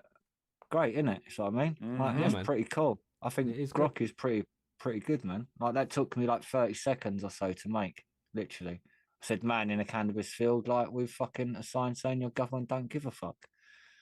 And Sorry. then I told him to move it to the right, and then he picks it up and moves it to the right. It's, Okay. Wow. Yeah, Good stuff Yes. there. The Yeah, times they are a changing. yeah. Old grok, like to bring your grandma's wedding photos to life for me. Yeah, that's a good idea, man. Do you get especially if they got old and dementia and stuff and not remembering, or just to highlight, bring them back a few memories. That's a good idea for old people. Get What if old it freaks them pictures. out? Like they're watching, well- looking at a photograph they're used to seeing, Have a then it bit of a starts breakdown. moving. Like, Like, I'm going, yeah. I'm freaking Don't out. Kill me! There! Like the ring. It's the ring. Ah! Yeah, you That could was not actually the make ring. reaction I was expecting. Expecting, yeah, gives, Right. gives them a heart attack or something. So yeah, so maybe a Yeah. slight warning, but yeah, Yeah, old, yeah. old black and white pictures. That's cool things. It's just like a picture in the fun fair of the Ferris wheel. It'd make the Ferris wheel go round or Really? something. Maybe You want to see a Just magic like trick, that. Nan? Remember this picture? Ooh. Yeah, just be careful where if she's holding a candlestick or something. Uh, Nah, uh, yeah. Oh, wow, some strange reference there from Billy. What was Yeah, exactly. Yeah. Oh, there you Yeah. go. You Old have to free Google nugs that here. in this angle. Yeah. Made me think of a thing of like in memory units in nursing homes and things like that. Like they don't even have mirrors up Mm. because of that reason, right? Wow. So What? yeah, they don't put mirrors up so that because some people with What dementia did you and call they it, see John? themselves Did you call it What? mirrors? Mirrors? mirrors, yeah. Mirrors, yeah, mirrors. But I don't have to accentuate the O. Mirrors. Mirrors.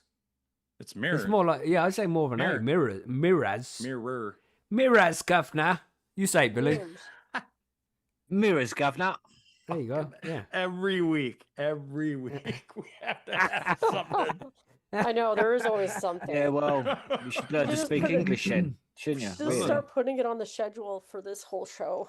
Yeah. Yep. Language lessons. Like But I put was it around at my the top of friends the yesterday playing chess, and I was Mhm. pointing out some mistakes he made, and I said, "You should have gone there because you had a lot more options."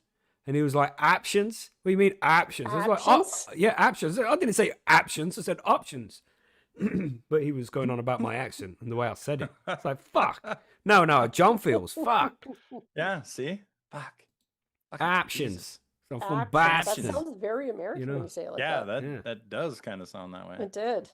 I was like, who's talking right now? It's It's Macky. like, like that video I sent you on how to say Birmingham properly, eh, Macky? Oh See, yeah, I made the, that's I not made the that's sign not for bigger. this fucking show, Billy. Jesus. I made that sign bigger here. Look. Look. I There you did see go. that. See? Wow, wow. I just said make the Flip sign that. bigger. So it's changed from like him holding to I then. like the smile at the Yeah, end of it. yeah, too. It's yeah, great. yeah, exactly. Yeah, that's pretty cool, isn't it? Yeah. So yeah, it's, I mean, Grok's really easy and quite cool. I like the double fuck as well. It says fuck twice. That's all The right. government doesn't give a fuck. Fuck. I think you should tell it to underline the bottom one. Now. Yeah, yeah, That's yeah. some A good little comma in there as well. emphasis. That's right. That's right. Yeah. Man, So AI is it's- crazy. It's good. Yeah, it is, isn't it? Yeah. But I've done that just during the show. So even the avatar I had for the news story, I wrote it out and it gave me a little avatar for the news story. So I might do that every week. Like, have a avatar just for my news story. I like how he's got like Yay. a cigar in both hands. I Is don't that know. Margaret's one there? Has Margaret got a new one? Yeah, It's double dipping. yeah, Yeah. I added one. Look That at was this. her making. That's her making her gummies. It's because we're Yeah. professional, mate. You see. That's right. I'm It's a just little fucking Christmassy sitting too. here. Kind of Christmas. sitting Oh yeah, there now you with- see that Yeah. fucking little Christmas house in the corner, Margaret. I see Yeah.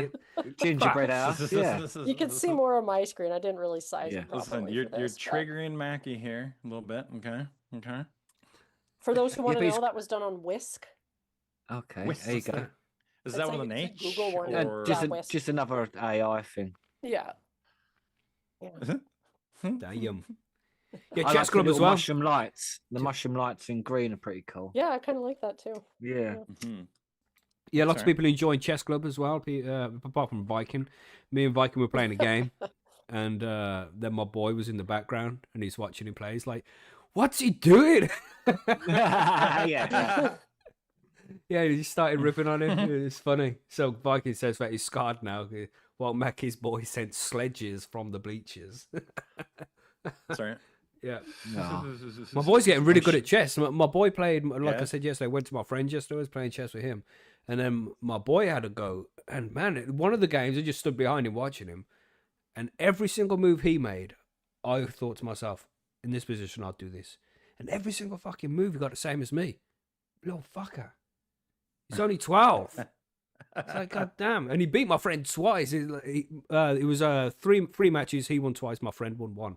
And I've been playing chess with this guy for 25 years. And my 12-year-old son just fucking beat him twice. Easily as Yeah, well. give- Okay. 4 years time, he'd be Fuck. beating you both on a regular. Yeah, he's beat Sorry. me a few times now. He's getting good, man. Yeah. He's getting good. It's scary. Because I ain't shit at chess. You guys in the chess club know, but I'm not shit at chess. I kind of know what Listen, I'm I doing lost a with couple this game. times in a row. It was rough. Yeah. Real rough.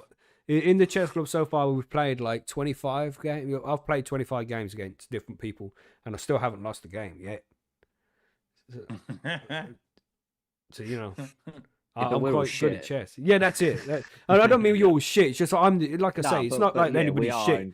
Yeah, to you. I'm yeah. a just chess geek. I watch the Chess World Series. I know openers and shit. I was love just gonna chess. say you're proper geeky because you tell Yeah. us the Right. openers and like you said, you sent me a few videos of the chess Yeah, tournaments you know, watching. yeah. So it's not like anybody's shit. It's just I put more work and time into it because I enjoy it. That's all. Mm-hmm. Mm-hmm. Yeah. Against who, Mhm. Smee? Who'd you play? Who'd you win against? Yeah, who did you beat, Smee? Billy, do you have any idea? Yeah, mate, some shit cunt it was. He Yeah, played yeah. like a right wanker. I remember watching that one too. Mm-hmm. Yeah. DC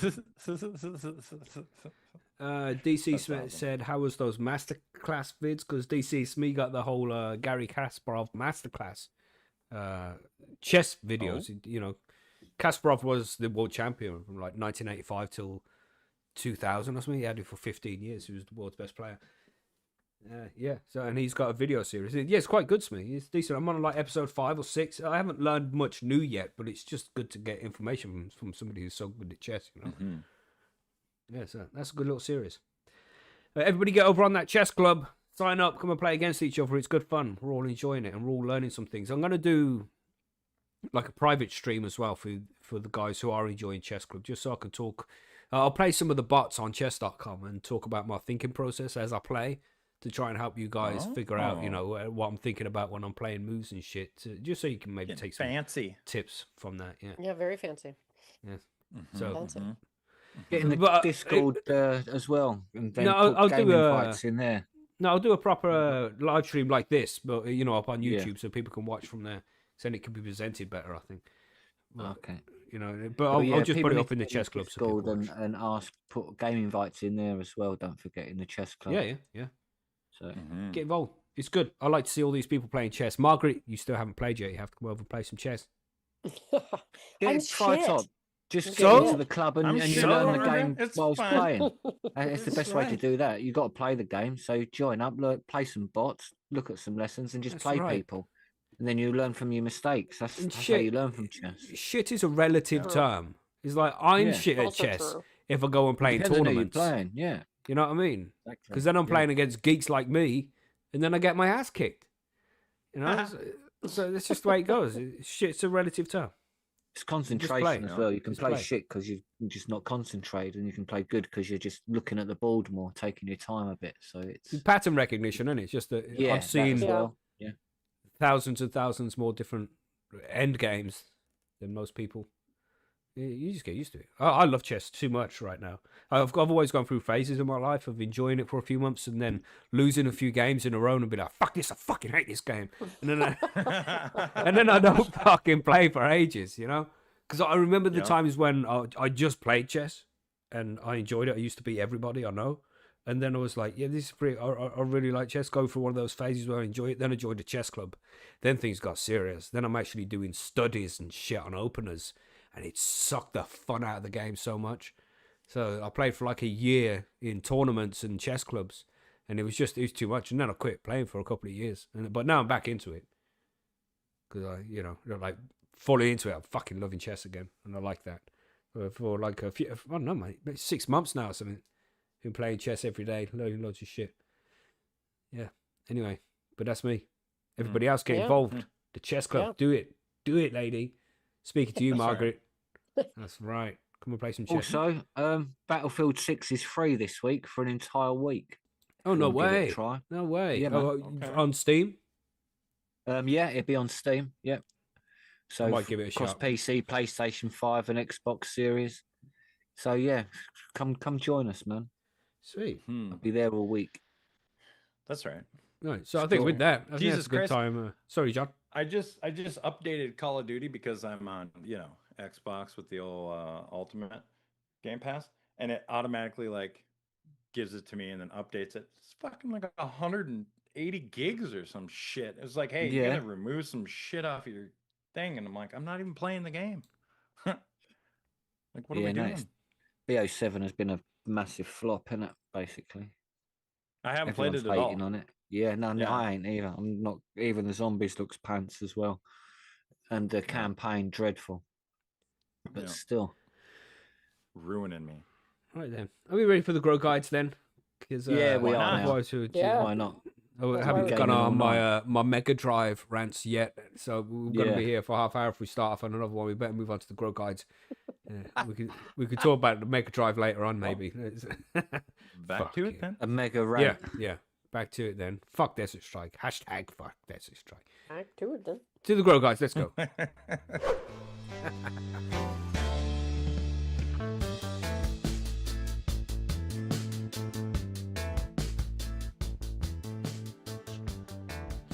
Yeah, I feel like we've got some good topics to be talking about today, everybody. You're going to talk about seeds. You know when you germinate seeds and they don't pop, they just sit there doing fucking nothing? Well, it doesn't mean that there's no hope for them. You might be able to do certain things to help them pop and actually get them genetics up and running. So that's one of the things we're going to be talking about today. We're also talking about if your plant gets a Hermy, what the fuck should you do? You know, how do you spot it's a Hermy for one, what to do if you do find one, and how to prevent it as well. We're going to have a quick run through that. We do have a whole episode as well, specifically on the whole Hermes thing. So if you do find Hermes and need to go into a bit more detail, check out that episode as well. We're going to discuss that briefly. We're going to talk about how to hide your plants mid-grow, because for those growing in prohibition land, sometimes you're going to get a letter through the post and it's like, oh, we need to come and do a gas check. We need to check the gas appliances, make sure it's safe. Or, you know, or the electricity, or, you know, the landlord's coming around to check the place. These things can randomly fucking happen. And you might have plants just sitting there and you're like, oh shit, what do I do now? Well, we're going to tell you what you might be able to do to hide that kind of stuff. That's going to be an interesting one That's because right. that's something. John and Margaret don't have that problem. It's No. just No, No. admittedly, we yeah. do not. So yeah, we'll Mhm. see how crazy that one gets when we get there. We're also going to talk about how to rehydrate dry buds properly. You know, if you dried the buds a little bit too much, how to add a little bit more moisture back into it without damaging terpenes and things like that. So that's what we're covering today, and of Mhm. course we have some listener mail questions as well. But with all of that, that's everything we're running through. Let's talk about some seeds then. Dan, Yeah. What to do You- if you have a seed that doesn't pop? I'm sure we've all had that, right? We've all had seeds that haven't popped Oh, yes. before. Oh, many times. It's Mhm. sad. However, why might they fail in the first place is the question we should start off by asking. That's And right. the first thing could be that they're old or improperly stored because they may lose internal moisture and become stubborn, which is an understatement. I think stubborn is the incorrect word there. They just become obstinate. Assholes. Oh, or assholes. Okay. One or the other. Yeah. If they are in temperatures below 21 degrees Celsius, John, you can do the conversion for our American listeners if you so choose. Otherwise, let's move on. Slow 5. metazoal, 65. 65 Yeah. freedom units. Yeah. That could Freedom delay units, cracking. 65. It's about right. Too Mhm. much water. Maybe you're using too much water when you're trying to pop your seeds, so they're drowning. Or maybe you're using too little, on the other hand, which means they're drying out before the taproot even gets a fighting chance. Hmm. Mhm. Some seeds may simply just have a genetic defect, even from top breeders. You don't want them to pop anyway. So fuck those ones. And thick shells, common in older or darker seeds, and they may need more encouragement. Hmm. I did not know that. How do you tell if they have thick shells or not? Just I by suppose color? by the weight of them. You know, I mean, you wouldn't be able to feed it with your hand; it's too light. But if you was to weigh a seed, I suppose the weight would be different depending on how thick the shell was. Maybe I don't know. Have any of That's you what ever I'm There's weighed so your many seeds? different sizes of seeds, though. Yeah. I You haven't know. either. Hmm. And I've seen little tiny ones that look like shit germinate just fine, and I've seen Oh, what you yeah. would think happy, healthy seeds. Sometimes they don't pop at all. Right. So Mhm, it really mhm. just don't look at a seed and think, oh, look at the state of that. That's not going to pop. Okay, pop it, Yeah. man. It'll work, Right. probably. Well, if you have some of those seeds that fit into any of these particular categories, here's your step-by-step rescue plan. First, your 24-hour soak method. So you're going to use room temperature water, say 20 to 25 degrees Celsius. Add a single drop of 3% hydrogen peroxide to increase oxygenation. And seeds that float after 24 hours can still pop. Don't worry. Yeah. I've I've never seen tried people. that before. I've seen people germinate seeds just in water. You know, as people will take them out, put them Oh, in a yeah. paper towel, or put it straight I in the do that all medium. the time. Yeah, just leave it in Mhm. the water till it pops. That's crazy. I've never even done that before, but I know people do it with no problems. I've done it on accident. Yeah, usually Like the way what? it goes. Yeah, That's usually how I germinate my seeds. you just straight I up in just- water and that's it. Yeah. Nice. But I've Hmm. never added any hydrogen to help them pop. I might try that Mhm, out mhm. actually, because that's a pretty inexpensive way to help the process along. I just use think more than a single drop, though. Like I usually put like I do mine in a shot glass. Yeah. Usually is how I do it, and I probably put like a half of a cap full or more into the Okay. water. You know, So you're saying a single drop might not be enough. right? Like I don't think that's going to be enough to do anything, depending on your glass size. Honestly, Yeah, I know, you're kind of right. A single drop does sound like dramatically too little. yeah, it's not Mhm. like you're putting hydrochloric acid in there for the love Yeah. of Christ. Yeah. But Okay. maybe it's just about softening the shell, and it just there's something a little bit Mhm. corrosive, you know. I've never Well, had a problem with as much as I put in. I'm going to put it that way. All right. Okay. And you're using like a half capful, which still isn't very much. Yeah. Like you said. No, it's not very a much, lot. but in a shot glass, that's can be Yeah. quite a bit, you know. Yeah. Yeah. And this is Okay. specifically for hard seeds as well, and the stubborn ones. Mm-hmm. Do you do this Right. with just any seed, John? You add that to Yeah, I any do it seed for you germinate? every seed. Okay. Oh, you do? Okay. Yep. Okay. Yep. That's just part of your protocol. Yep. Okay. That's good to know. John's giving them no add that- chances, Well, I taking don't no want to. risks. I don't want to sit there Yeah. and go, well, why hasn't this thing gone? And then Yeah, go, that's oh, fair. well, I should redo it with some hydrogen peroxide this time. Just start out with hydrogen peroxide and go with it. Mhm. You heard it here first, folks. There you That's go. right. Go all in. Okay, but Do it. what if you're doing the paper towel method? So First of all, Oh, you have Go something on. to say about this, John? No, go on. Okay. Use plain unscented paper towel. Make it moist, not dripping. Make Oh, How moist is or this not soggy. Billy's? Oh. I know. Excess water will suffocate the seed. Keep it between two plates to retain the humidity and warmth. And again, your ideal temperature is going to be 24 to 26 degrees Celsius with no light. Mhm. Okay. Anyone have anything to add to that? I've used heated propagators before and wiped out shitload of seeds. So I think that's a mistake. Wiped out? Yeah, it was far too I- hot for them. Yeah, I don't use Okay. heat at all. No, I think myself. room temperatures work best for me. It's like Yeah. you'll see all these germination guides. Put them in a warm place, on the back of your router, on top of your PlayStation, no. your Xbox. All of Right. that shit has only ever caused problems for me. And the most Yeah. simple thing to do is just leave it in room temperature. It's fine. Yeah. Yeah, I room think so too, temperature. because otherwise you're going to dry everything out anyway if you're Yeah. starting to do that. And then you won't be Mhm. keeping it moist. See what you've done, Billy? We're all afraid to use certain words now. No. So I Oh, God. so It's what I like was living going in to the say. UK. Be Yeah.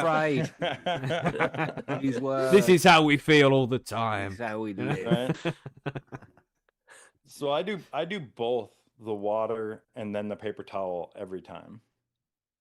I Okay. never let it Say more. even if it does pop a taproot, I still throw it into a paper towel Wow, and really? I let it. Yep. So you Yep. you do the water soak method first, and then when it develops a taproot, you pop it into the paper towels? Yeah, or even if that's it what I do. hasn't developed a taproot, because it's already softened up the shell, and as soon as you Yeah. put it in the paper But that's towel, what it's most gonna people take do. off. Yeah, Yeah. you soak it for a Okay. while first, and then before the Right. taproot comes out, it goes into the paper towel. That's what most people do. Yeah. Okay. Because that's Alright. it's soaking it softens the shell, and hopefully gets a little bit of water in there, and then Mhm. putting it in the paper towel, which I don't do. I go straight to the medium. I soak mine for 8 to 12 hours and then put it straight into the medium, and they usually pop. But we're talking about the stubborn Right. seeds here, so Yeah. yeah, I probably would if it hadn't popped in the cocoa as it usually would. Then yeah, I'd probably go for the paper towel method after that. Yeah. But I not just if it want was to be showing sure it has taproot. a taproot Yeah. before I put it in my medium. You know what I mean? Then I Mhm. don't have there's no guessing. But the next question is, what if you have tough shells on your seeds? What do you do Mhm. then? How about scarification, which Mhm. I've never heard of before until right now? I was today Really? years old when Really? I heard Okay. about this. Yeah. Yeah, So you're going to rub the seeds lightly between fine sandpaper or inside a matchbox lined with sandpaper. You're thinning the coat, not sanding it in half. Yeah. Works. Has anybody tried this?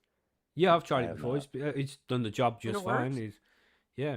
So is It's it just like, would you do this after it hasn't, like, say you put it in, soak it in the water and you do your paper towel thing and then they're still not popping? Is that no, what I'd do happens? that. Would you try I this? would scarify it and then soak it again, and then add it to Okay. the paper towel. So I wouldn't. This wouldn't be like my third attempt if it hasn't popped in the medium, which like 96% popping average. They all pop when I do it with my method.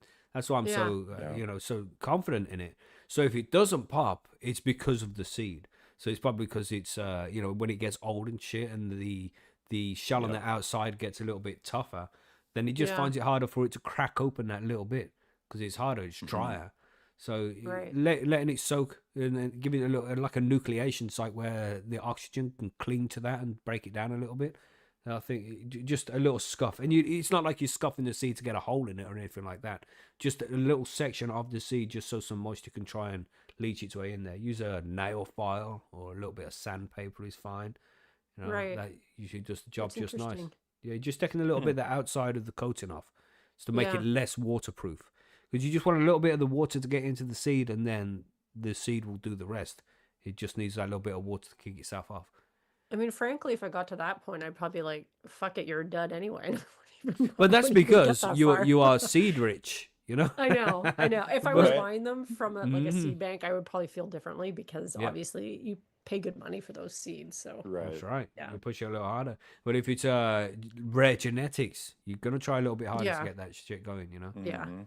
Yeah, I can totally see why people would try this, because that brings us to the next technique, which is for advanced growers only. Cracking technique. Use tweezers to gently pinch the seam until it opens slightly, and only do this if you're experienced. It's easy to crush the embryo. Now, who's tried this? I've tried it and killed seeds. Yeah, I'm okay. not doing that. Right. But I this feel like is that'd once be you've really tried everything tough. else. This is the last option. Like, it's dead anyway. I might as well. You know, if True. you've been trying for 10 days, you're on day 14 or something, and it's still nothing, not a crack, nothing's happening with this seed, then yeah, fucking try and crack it open a little bit. It might Yeah. work. If it doesn't work, you're in the same position as you was. True. you know, I a guess few if you're at days that ago. point, when Yeah. you're like day 14, and there's still nothing happening, then it doesn't really hurt. Yeah. So See, when do you call I'm- it quits? Oh, John, you feel differently about that? No, I don't. No. Okay. Okay. No, Speak now no, if you ever hold no. your peace. Yep. Yeah. That's Moving right. on then. When to call it quits? After 10 to 14 days with no activity in warm, moist conditions. If the seed cracks but the taproot turns brown or mushy, that's rot. Yeah. So that's Yeah. you're Yep, gonna just give it all up and say you were a dud and flick it off the back of your. And this is another thing Yep. as well. Bye, Felicia. If you're if the seed root, if the taproot has turned brown and it has come out the seed and you've seen no movement in that taproot for a week, none of these methods are going to work. It's like the seed's already used up the energy it had Right. to push out that taproot, and Yeah. it's dead. This is only if the seed hasn't popped open at all. If it has popped open and nothing happened for a week, then yeah, that seed's gone. But if it's still Right. closed, there's still a chance that something could happen. It's See, just so I easy feel to like- shock that taproot, isn't it? This has Sorry, John. happened more to me. That has happened more to me when I was experimenting with using seed propagation, like using a warmer and stuff. Like that you would get a mushy taproot? Yeah. Oh, interesting. So it really doesn't like those extra warm temperatures. Room temp is ideal. Some people say they do. I disagree, Right. in my opinion. Think about it outside, right? When do Yeah. seeds germinate outside, man? It's In the spring. It's cool. Yeah. You know, Yeah, the ground's like- still pretty cool. to me, it's bro science when they talk about, oh, put them on heat, you know, and Yeah, that's gonna don't help do 'em. it. Don't do it. Just room Yeah. temperature's fine, man. Room Again, temperature's that's fine. me and my experience. Mhm. Yeah, That's and it, if you're innit? gonna test it out, don't do it on your expensive seeds that you Yeah. bought from a Mhm. seed bank. Test them on Yeah. something else. Yeah. So if Yeah. you want to avoid future issues, always store your seeds in a cool, dark place with a desiccant. Aim for 24, 25 during germination. I guess that's kind of room temp. Yeah. And don't poke or prod or reopen your towels constantly. You got to be patient. Absolutely.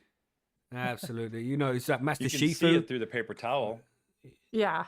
You know, Master you know. Shifu from Kung Fu Panda. Was it him? Who says a man often meets his fate while trying to avoid it. So it's the same thing with Right. the seeds. You'll often ruin the seed because you're checking on it because you think it's ruined. No, just leave it alone. You know, do whatever method you used to. You go listen to the germination episode if you want to figure out different ways to germinate. Find out what's best for you. And if you're using one of those techniques and it hasn't worked after 7 days, if you see nothing, then move on to these techniques and try and get some work out of it that way. And then you look at another week after that. If nothing's happened, then it's time to let it go, maybe. But yeah. Yep. There My you go. technique works pretty well. If you're a cocoa grower, then it's pretty easy. You know, just put them in the fucking cocoa. Do it. Put a cup over the top. Wait for a few days. 3 to 5 days, something's popping, always. Otherwise, it's a seed. But yeah, check out the germination episode to know more. But yes, nice. If you have any questions, you know where to find us. But let's move on to the next one. We got what to do if you plant Hermes. Billy. Yeah, What are you well, saying? sit in a corner and have a complete breakdown. Sit there and cry. Most people do. There's a picture of it. There's You gotta, the you grok gotta give version. yourself another one. Yeah, that's him fucking smoking. Yeah, that's the grok version. He's sitting there smoking in his tent. Fuck, it's Hermit. What do I do? Right. See, I done that while Margaret was talking about hers. You see, Yeah. Yeah. that's pretty cool, isn't it? Mhm. So it's cool because he does actually look like genuinely upset. He has found Yeah. on his fucking yeah, planet. Look at yeah, him. like it's like yeah, that is pretty cool, isn't it? See, I like grok. Grok is cool. So, Mhm. so basically, spotting them early, man. As Mhm. Billy fucking, as Macky just said, nanas, man, bananas or nanas as everyone calls them now, really. So they're yellow stamens sticking out of buds. I've had one or two on plants, and yeah, they're a bit annoying, aren't they? Really, but Yeah. that's about it. Mhm. Once you see them everywhere, then boy, they're full pollen sacs, little green balls and nodes. You've got an unusual calyx formations that grow in clusters, and then sudden seed production mid-flower, which is basically what you don't want. Sometimes you get one has got really tiny seeds, if you know what I mean, as well. Mhm. So it's just see that it's just started to form, so you might not notice it, but you notice really while you're smoking the weed. Yeah, they're the sort of worst thing. ones, isn't it? Like the the Yeah. undeveloped seeds, because you can't pick them out. You don't. At least if the Yeah, seeds have You don't fully even been see 'em. developed, you can fucking pick it out and not smoke that yeah, shit. and might smoke But it. Yeah. if they're undeveloped, they're fucking everywhere. Pain in the ass. Yeah, so spotting them Mhm. early is and get a pair of tweezers on the nanas and you can pull them out. Sometimes you can be lucky, but then keep an eye on it, isn't it? And if a plant's Mhm. got loads of them all over it, I would just chop the plant. Yeah, yeah. Forget Throw it. it. That's it. Burn If it. you It's not notice a worth couple the in it, hassle. try removing a Yeah, couple.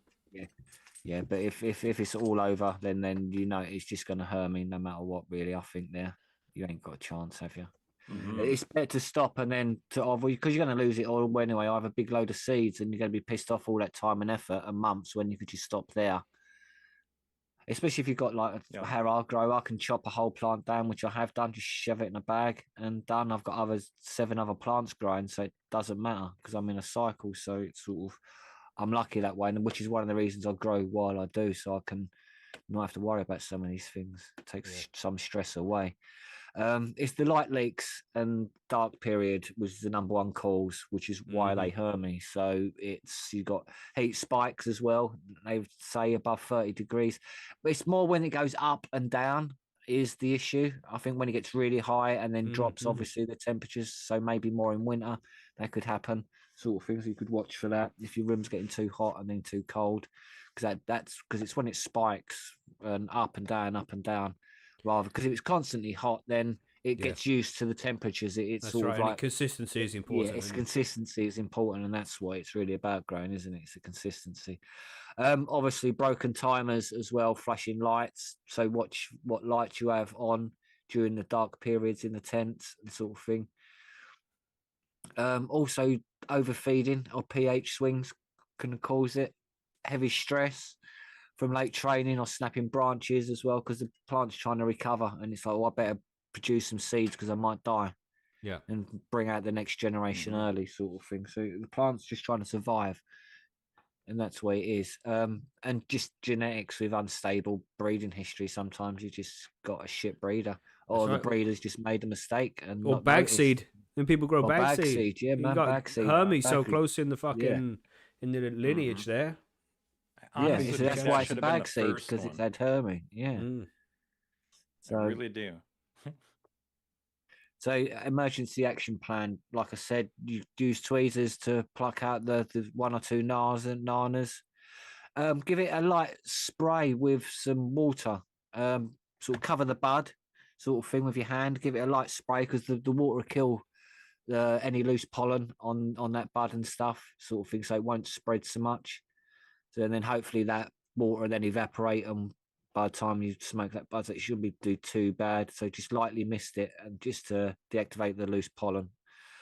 Turn off fans as well before you do all that, just to stop any spread. Just turn them Mm-hmm. off for 30 minutes and sort of like have a check for nanas all around, sort of thing, and see what's going on. So that's the main thing, just to stop the spread. If you've got loads of pollen sacs, then like I said, just remove it from the room if you can. Just cover it with a bag and then chop the cunt, sort of thing. Get it out. Big depends on how big it is. Black bin liners are the best thing because they're big and cover a lot of space, so you can normally open them up quite wide over the whole plant without disturbing it too much. Tie it Mhm. at the bottom, chop, done. Also, but if you've got a whole room full of it and then obviously you want to clean out your tent if you can. Obviously, if you haven't, try and wipe the walls with something if you can. Just try and clean your environment a little and just hope for the best.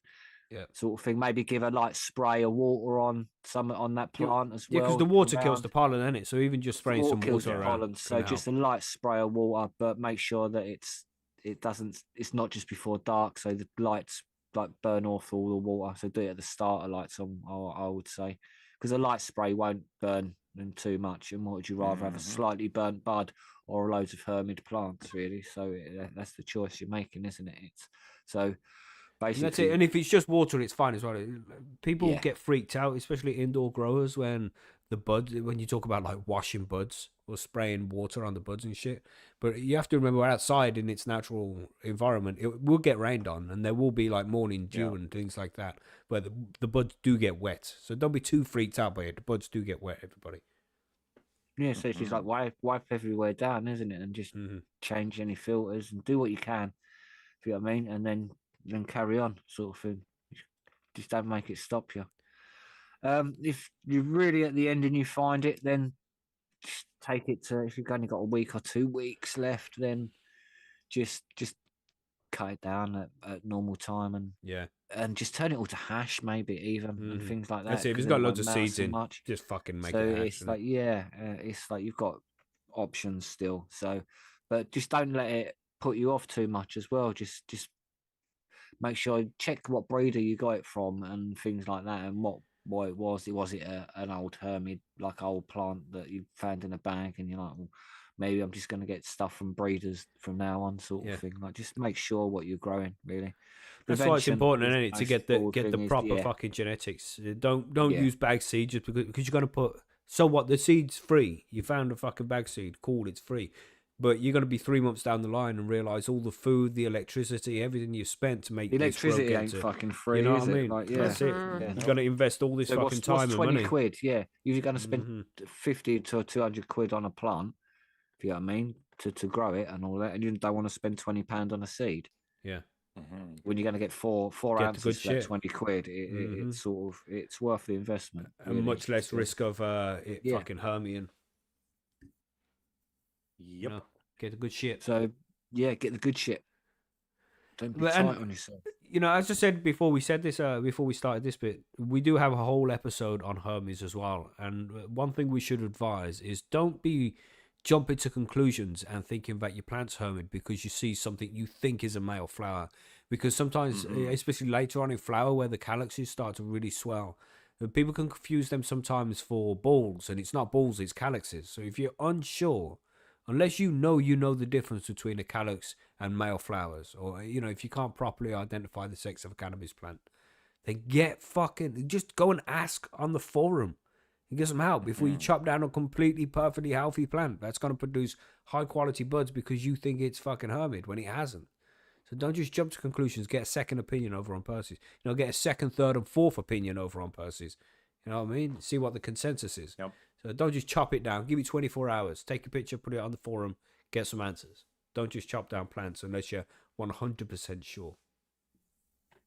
And a little joke. Sorry, buddy. It reminds me of the film Hermie Goes Bananas. Jesus. Did Gruck give you that one as well, did it, Billy? No, I made that up myself in my own head. That was beautiful. My own simulation really good. made it. Wow. Nice, man. Get a UK cheese cut over on Percy's? No, mate, we don't do things like that. We only instruct people how to grow. We don't provide cuttings and shit like that. That would be a big security risk. Yeah, so no, we don't do things like that. But yeah, if you have hermies and you need help, then ask for help over on the forum. Right, let's go to this third one. The how to hide your plants mid-grow, full stealth tactics. Now, this is mainly for people who live in prohibition land still, because if you're somewhere where you're allowed to grow cannabis, why the fuck would you need to hide it? Unless you got parents coming around and some shit like that, in which case, don't let your parents come around. You could also have landlords that might not be so keen on you growing. Oh, very true. Yeah. Also that. Very true. Yeah, so landlord checks if the landlord's coming around to have a look around and you got to grow when you shouldn't, then you're gonna have to hide it. Unexpected visitors like family members, in-laws and things like that. They can be a little bit of a dickhead sometimes. So maybe you don't want to find out about that. They've got to sleep in the spare room and you've got a fucking grow tent in it. So you might have to figure something out. Nosy neighbours, of course. Fucking nosy neighbours are everywhere. Maintenance, like in the UK, we have all these rules and shit where you have to have your electrics checked every year and the gas appliances to make sure that they're all safe and working correctly. You know, it's like a health. We live in a nanny state, so that's the way it goes. But as a result, when the guy comes around to check the electricity, I think it's every 3 years for electricity, every year for gas. I know it's a certain amount of time. But, you know, you have to make sure there's... You might want to go around the whole house and check every socket. And they don't give you 3 months warning. They might just... One day you're going to get a letter, say, I'll be around in the next couple of weeks. Give a specific date. But, you know, the next couple of weeks. So you got a fucking scrock up and running and shit. Their plants are stuck there, so you have to figure out a way where you can hide them or, you know, do something, because you don't want to kill them or throw them away. It's just going to be a waste of time and money, so you got to try and figure something out. I suppose you've never had this problem, Margaret? You had to hide plants before? Well, yeah. I mean, when I first started growing with my ex, it wasn't legal. Mm-hmm. So we had to hide it from anybody who was coming into the house. Right. Because, you know, we didn't want anybody to know. Yeah, of course. They're following that rule number 1, don't tell. Nobody can know about this shit. Yeah. You know? What are you saying, John? You had to hide plants before? No. I just didn't care. Yeah. Yeah. And if people, like, we don't have that problem here where people are coming over to check our shit like that. You know what I mean? But if it would have been a thing where somebody would have had to come in and do some work or something, sure, I would have had to move it. But I just never had that problem. Yeah. And as we said before the show begins, you know, you two don't have to hide your growth from anybody, but and Billy just wouldn't hide it. So, Billy, have you had to hide the grow before? What's your situation? No, not me, but I know people who have had to do it. Yeah, and it's really awkward. Basically, makes their life awkward. Especially when the plants are like heavily in flower and shit. You see that 5, 6, 7 weeks into flower. Yeah, it's the worst time. And if you turn the fans off, though, then the filters, then the smell comes. Yeah. So you've got it's fucking decisions. Like, yeah, it's really difficult, man. We'll go into that in a little bit, but I forgot what I was going to say. I was thinking about something on you know, why you would have to hide it and shit. But yeah, anyway. Well, I've had it a few times. I've had for loads of different reasons. One time we were looking at moving house, so we're looking at exchanging with people. So people were coming in and checking the house, and I fucking got 4x4 up and running. And what I've done before is there was only small plants at the time, but I've taken apart the top half of a grow tent, like taking all the bars and shit out the top of it. And then, you know, taking the lights out and all the filters and shit. And the plants still fit in there. But I didn't have to take the whole tent down. Because where do I even put all this shit? You know, it's in DWC. It's not like I've got a place to put 4 buckets that have all this water in it. You know, so I unset it halfway, covered it with a blanket, and it was just like, oh, it's a drum kit. You know, if they ask, I could just say it's a drum kit in storage. Just I've got my drum kit covered up over there. You know, they don't fucking know. That's one option. If you can hide it without having to take everything down, then that's got to be a fucking bonus. And if you got a small tent, like a 60 centimeter, that can easily be confused for a small wardrobe or a cabinet or somewhere to put your shoes or something. You know what I mean? So there's excuses you can make there. You might not even have to take it down. But what's best, like Billy said, as soon as you turn them fans off of the filters, it starts to stink. Even small plants will start to smell funny. You know, so you have to try and keep that covered. And what I've done before is turned it off a minute before these people come into the room. Like they're just getting there, turn the fan off. So then you've got a couple of minutes of it's hopefully the smell ain't gonna leak out. You got 2 minutes, go. Bring them in, show them around, get them out, done. Flick the fan back on. Yep. You know, and then hopefully you should be okay. So try and go for those options. But I've had it before where I was late into flower week 5, 6, or 7, you know, going really in. So there's no way I'm chopping it down. That's going to be crazy talk. But a guy was coming down to check the electrics. So I've had to take everything down. And this is when I was growing in cocoa, so much easier to move. But they were in a scrog. So I've had to take the fucking scrog off. Yeah.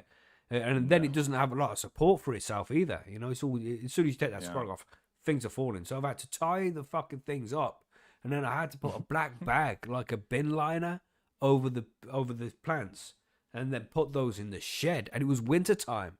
It was like early December it was. And so it was fucking cold out there in the shed. And I was like, it'll be all right. It'll be all right. Just put it out there in the shed. And, you know, put the plants out there because you have to do that before we take the tent down, you know. So I've done that, take the tent down, fold it all up, put it in the loft, hide it all away. All done, sorted, right? The guys come round, done the checks, gone, everything's sweet. And then I've set everything back up, bought the plants out the shed. It couldn't go back in the scrog. That just wasn't happening. But I had to train it up. But when I took the black bags off, I noticed that there was so much condensation in there. They just sat there in stale air, in this warm stale air, all fucking day, because it was like 6 hours or something that was in the shed. And it just could potentially have fucked him. It didn't fuck him. They turned out all right in the end, you know. But it's so scary, so scary. So now in my loft, I have 4 boxes that are like 2 foot by 2 foot and about 1 meter tall, so I can fit a cannabis plant in it. So, and I don't even use them. I just have them there because if I do need that again, I don't need to put them in plastic bags. In a cardboard box, the moisture is going to be absorbed a little bit easier. You know what I mean? So it's not going to sweat the same way. There's still going to be air getting to it, but you can completely seal it. Conceal it, you know, just drop them in the fucking box. Don't drop them, place them gently, and then seal it up, put it up in the loft, and you should be good, you know. And it keeps the dust off and things like that as well. So don't be putting all of that, just to say, don't be putting it in black bags, everybody. They'll sweat and loads of moisture will get on them. It's better to use cardboard boxes if you can. All right, but scary times, man. It's shit when these people come around out of nowhere and you have to hide your plants. It's ridiculous. Yeah. But cardboard box is good. Nice, easy way to hide it. See, I've got an avatar for that now. Nice, Billy. Nice. Billy's having loads of fun. Make sure you use Billy's affiliate link for Grok before you go signing up for it. Yeah. All right. Yeah. It's Billy Socks 420. Yeah. Yeah, it's just a pain in the ass to hide these things. And of course, it goes without saying, it's easier to hide the smaller ones than it is the big ones. The bigger the plant is, the harder it is to hide. But I don't know. Is there any more advice anybody can offer? You can get them out of the house, like put them in the car and drive them somewhere, but that's just dodgy taking them outside for people to see. Move them. to somewhere legal would be good advice. Definitely good advice. Yeah, just for a couple brown of weeks, envelopes, you know, are possible for some people. So yeah, think of all shapes and sizes. What you can do. Yeah. And just some things you can do to cover up the smell as well, because, you know, those who grow know that cannabis can be Burnt quite pungent. toast. Yeah, burnt toast is a good one. You know, that will Yeah. cover the smell of anybody comes around and it smells like burnt toast. It's not too dodgy, just maybe you're a shit cook. You know, also cook nice bacon sandwich. Offer the workman a bacon sandwich. Yeah, and exactly. Even if they find the grow, then they won't say anything. They'll be like, nah, this guy's all right. You know? just cook something in the oven that's going to really smell, sort of thing. Like, Yeah, not edibles. yeah. Today's not the day for edibles. You know? Maybe boiling some fish heads isn't advisable, but it would work. It would. Well, not boiling fish heads, maybe John frying Lewis. fish heads. John Lewis in the chat said, just grow in the shed. If that's an option, then yeah, you can do that. But then you're looking at all kinds of different insulation, you know, different kinds of extraction, because the hot and cold causes a lot of condensation and shit. So yeah, there's issues no matter which way you do it. Think about, you know? yeah. Mm-hmm. So, you know, you just got to pick what's best for you. Each individual person has their own setup and, you know, their own living situation. So there's so many things need to be taken into consideration. If you get a letter in the post or you're expecting family members and you have no fucking idea what you're going to do, then, of course, as we say, just head over to percysgrowroom.com, put a thread up, let us know about it, and we can advise as best as possible. But, man, it's shit. You can always try and delay it.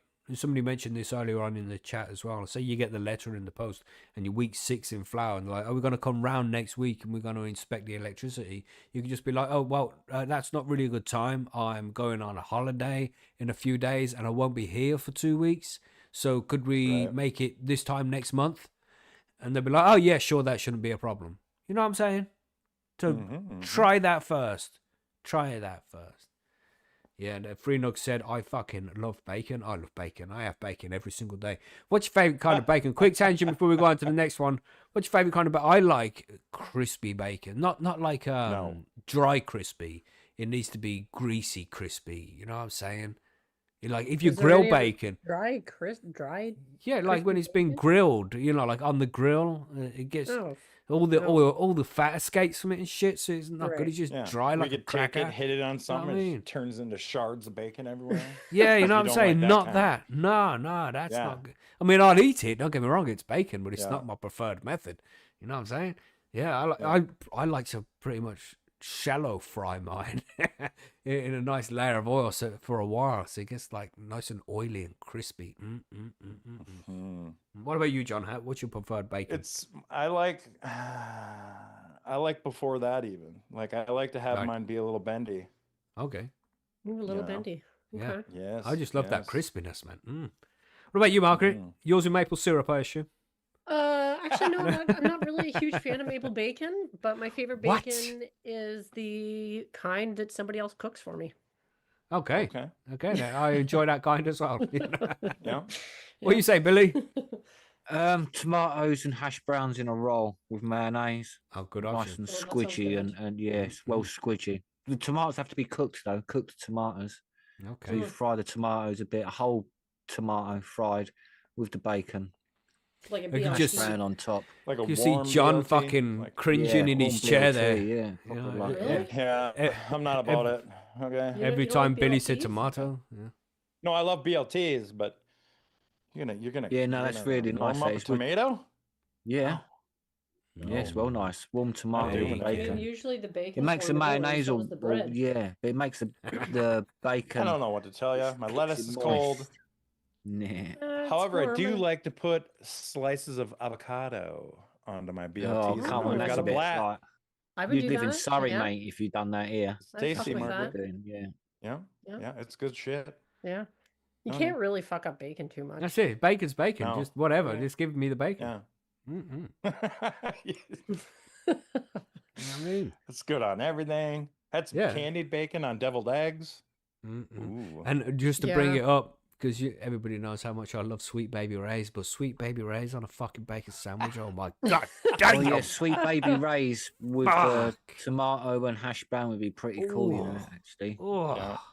so that'd give good. it a nice kick. I had a bacon egg sandwich with Sweet Baby Ray's on it earlier, and yesterday I had a steak sandwich, like a steak cut into slices on a sandwich Sweet baby and Ray's. with Sweet Baby Ray's on that. Oh my gosh!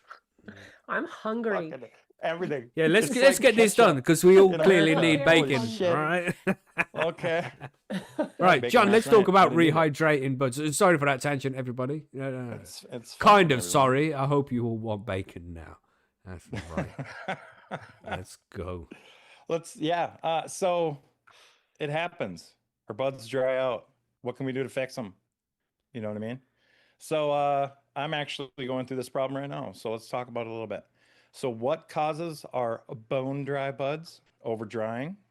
Like when you're curing, your cure room gets below, excuse me, say 50% humidity. Not if it just drops a little bit and then comes back up, but like if it's constant. Jars left open while you're burping, using paper bags that pulls the moisture out too fast. I have done this once. Has anybody else tried the paper bag method before? When Billy's drying and that's curing? Billy's method, isn't it? Billy's method of drying Yeah, is with paper bags. I do Is that. it? Yeah, I use paper bags. Yeah, Okay. and then into okay. jars. Well, I recently did they've it been going once. straight from paper bag to tray to joint, but yeah, they normally go in bags. Go on the net, then into a bag for a couple of days, and then into the jars. Okay. Okay. But it can go wrong, is what we're saying here. Mhm. So let's talk about how we can maybe fix it. Humidity packs, which is the best method. Use 58 or 62. So my big packs, I go with 62 when I have a bigger bag. Otherwise, I usually am using 58%. Takes 12 to 48 hours to bring that back up, and you don't have the issues with the mold. Nobody likes that, and it doesn't mess up your flavors, right? Okay. Everybody else use humidity packs or no?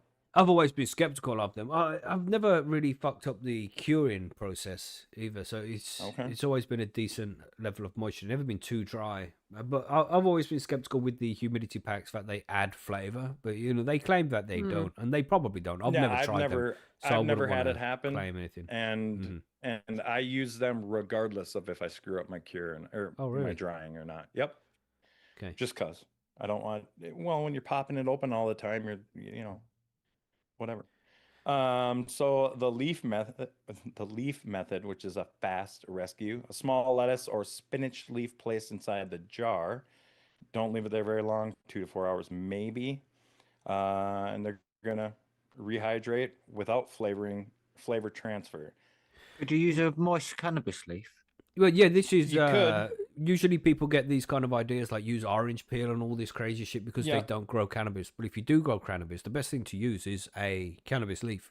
Yep, yep. And I would say along with this one, using part of the branch also. Like if you can get a wetter branch and put in there, not like soaking wet, just like a wetter branch, that helps too.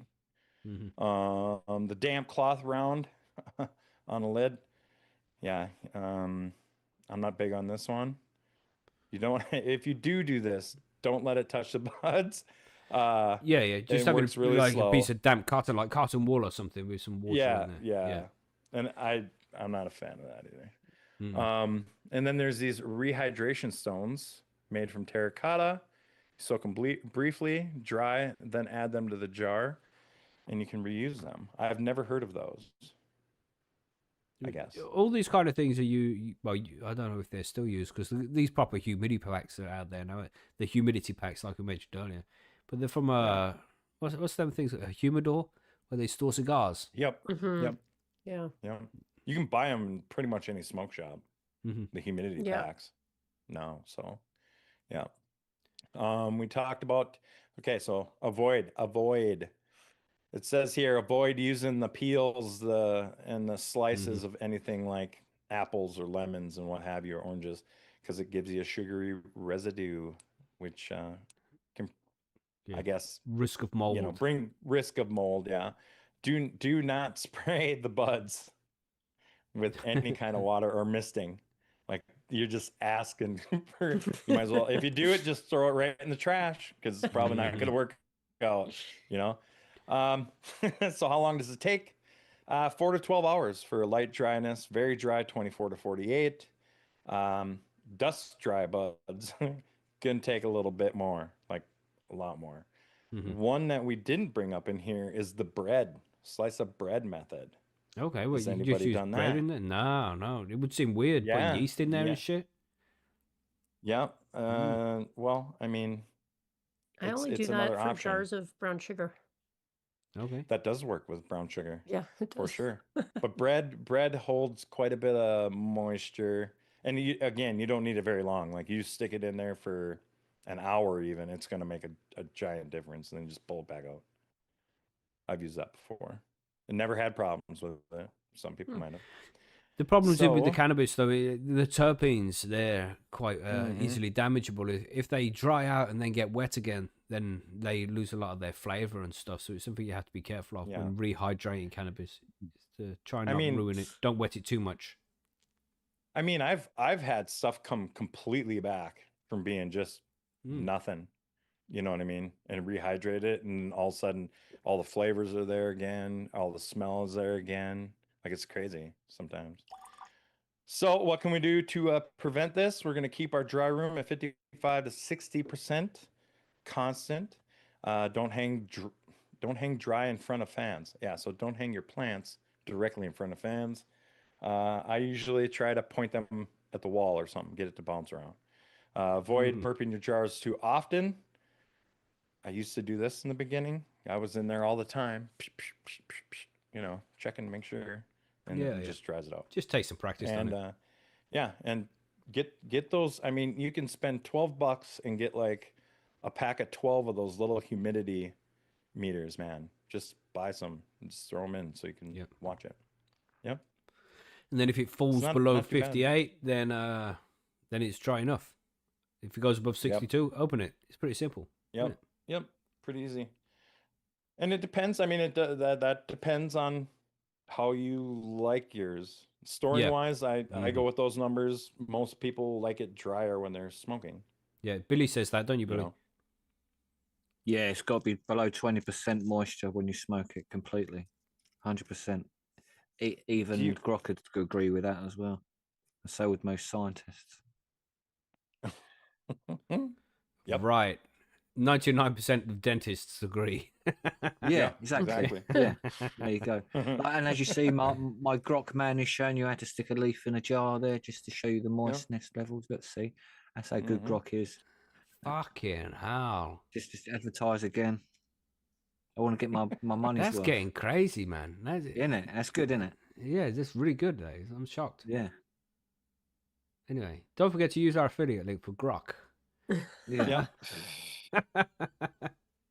But yeah, some good questions there. I thought these are some important ones which we covered today. I liked it. But I think next week we're going to do a full Grow Guides episode on how you can make your own cannabis podcast. I think that would be helpful. Even if you could just get a few people inspired to go out there and create a podcast, that would be cool. You know what I mean? Yep. Yeah. The Viking in the chat says, addictions I have gained through my association with Macky and his cohorts, growing weed, Dr. Pepper, Sweet Baby Ray's, chess, chit, the list continues. That's right. we like to surprised you be... didn't mention that nothing beats a Jet 2 holiday. Oh, that's a good point. Yeah, he's forgotten about that, and now you've just reminded him. Thank you, know. Margaret. You're welcome. Yeah, that's appreciated. Fuck. Yeah. Anyway, so should we go to listener mail now? We're ready. We got a few questions. Yes. Let's get that done Do it, because we're all lady. hungry for bacon. Let's do it. Okay, so Lobby Lobster sends in a few questions. Sent us a bulk here. He's got Lobby Lobster. That's his name. I just read that out as if it was part of the question. you That did. wasn't intended. Hi, on homegrown crew. First questions: what's everyone's favorite type of socks? We're going thermal, sports, or whatever. Man, I care. My missus takes the piss out of me when it comes to socks because I will wear 2 socks that are completely different colors and give 0 fucks about it. I do not care what the sock looks like. Something wrong with your soul. No, I agree. yeah, I'm sorry, whatever. Macky. Whatever. I've heard it all before. I don't care. It's fine. My It's kids fine. did that when they were 5, bro. Bro, I I don't would say- fucking care. As far as socks go, as a Canadian, and I'm sure, John, you can relate to this, that my sock needs and desires change depending on the time of year. Yep. Right. 100%. That's all there is to it. Yeah, Like, we're working weather, our way weather into, like, dependent wool is sock totally weather the right thing, now. isn't it? Yeah, you do it's more like thermal thermal sock weather now. wool yeah, socks totally. in the Wool winter, thermal. you know? Yeah. No. Summer, If you you do more Longer cotton as well. sockette. Yeah. If you can spend the money, 100% you should own a nice pair of wool socks, man. Oh, so worth the money. Yeah.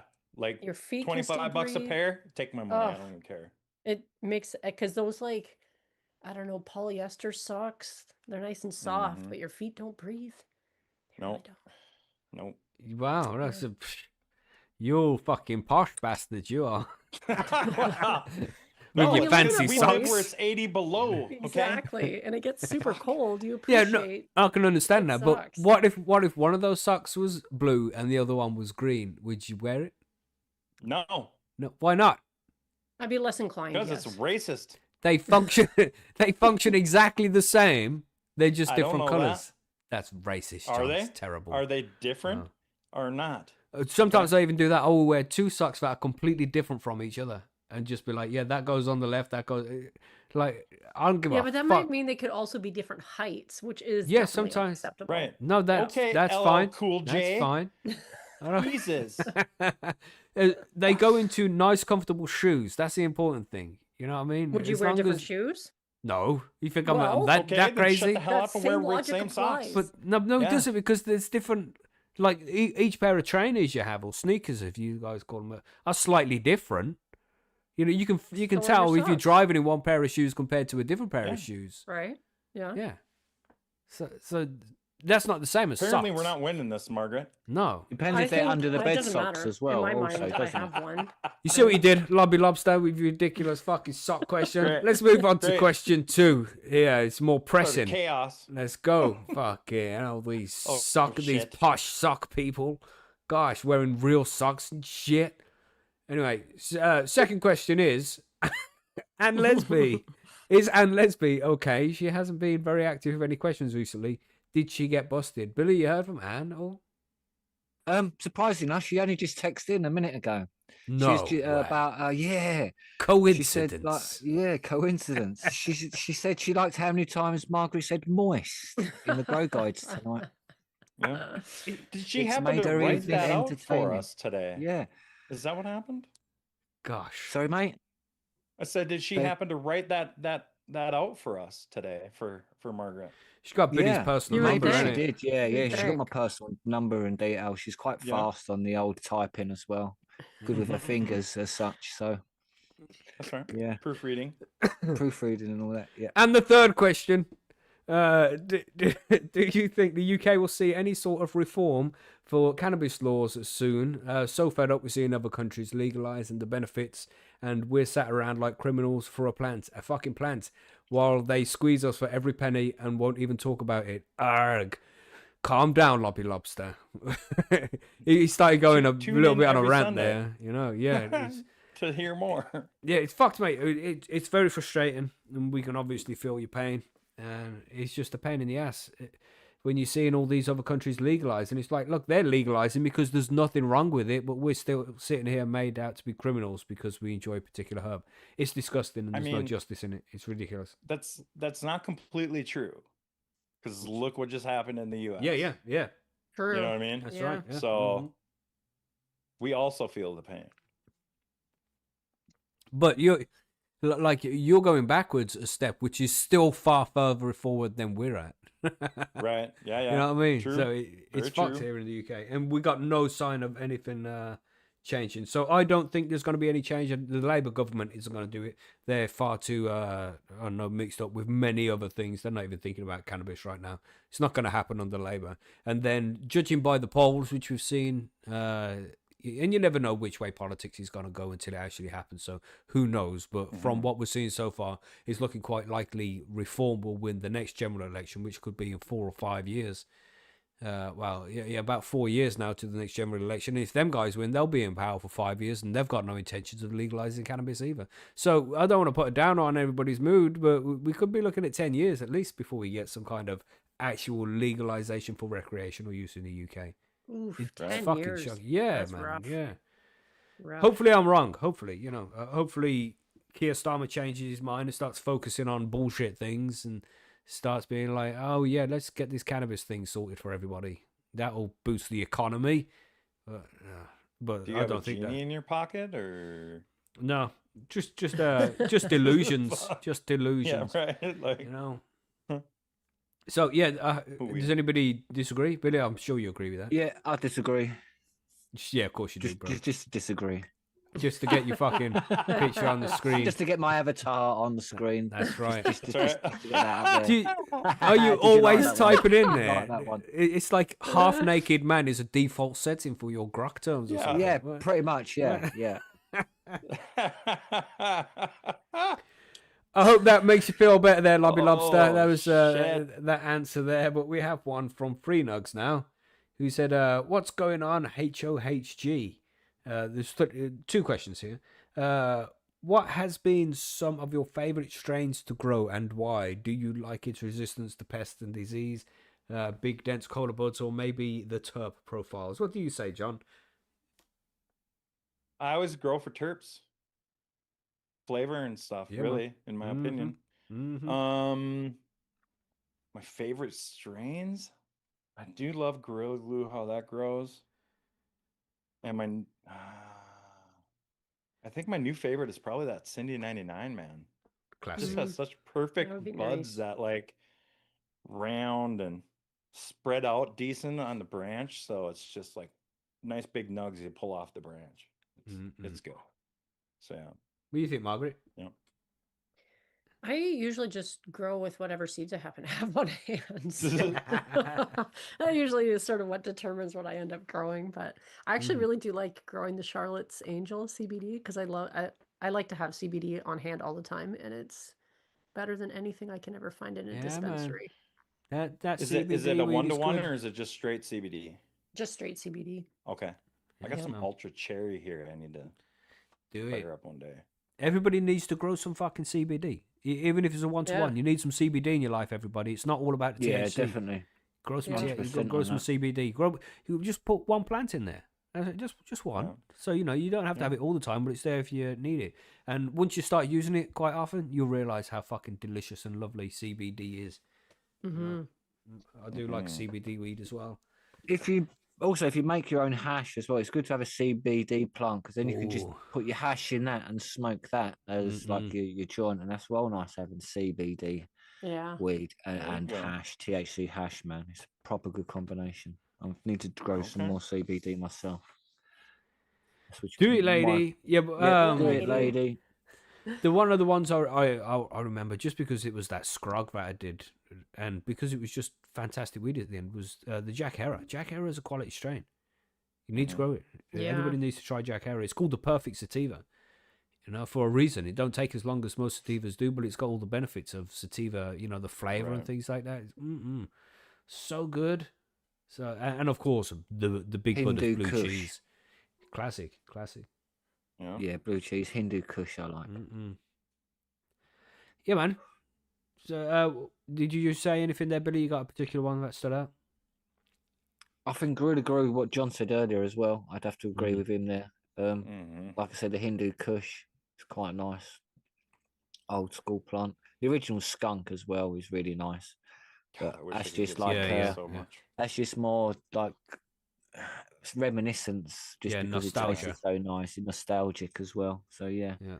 So just for bubble gum as well, just because for that and for the same reason in a way. So yeah, there's a few out there that twist my head towards any lemon strains as well. Sort of generally, a lemon haze is like if it's a real nice version of lemon haze, and that's always really nice. So a few Yeah. breeders out there have got their own version of that, and a few others as well. It's like White Widows, quite common versions out there, but they're really nice plants. So, and that's why they're still around 30 years later or more. So, because Yeah.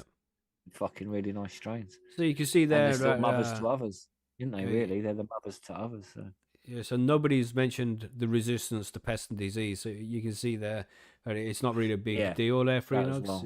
Nobody, unless you're going I mean, to if- grow outdoors specifically, then Yeah, you want to pick those yeah. strains.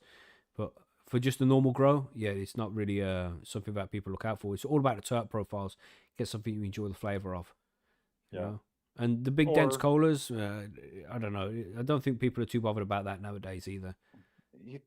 The problem with big dense colas is you have the potential for bud rot and mold and stuff, Mm-hmm. especially outdoors.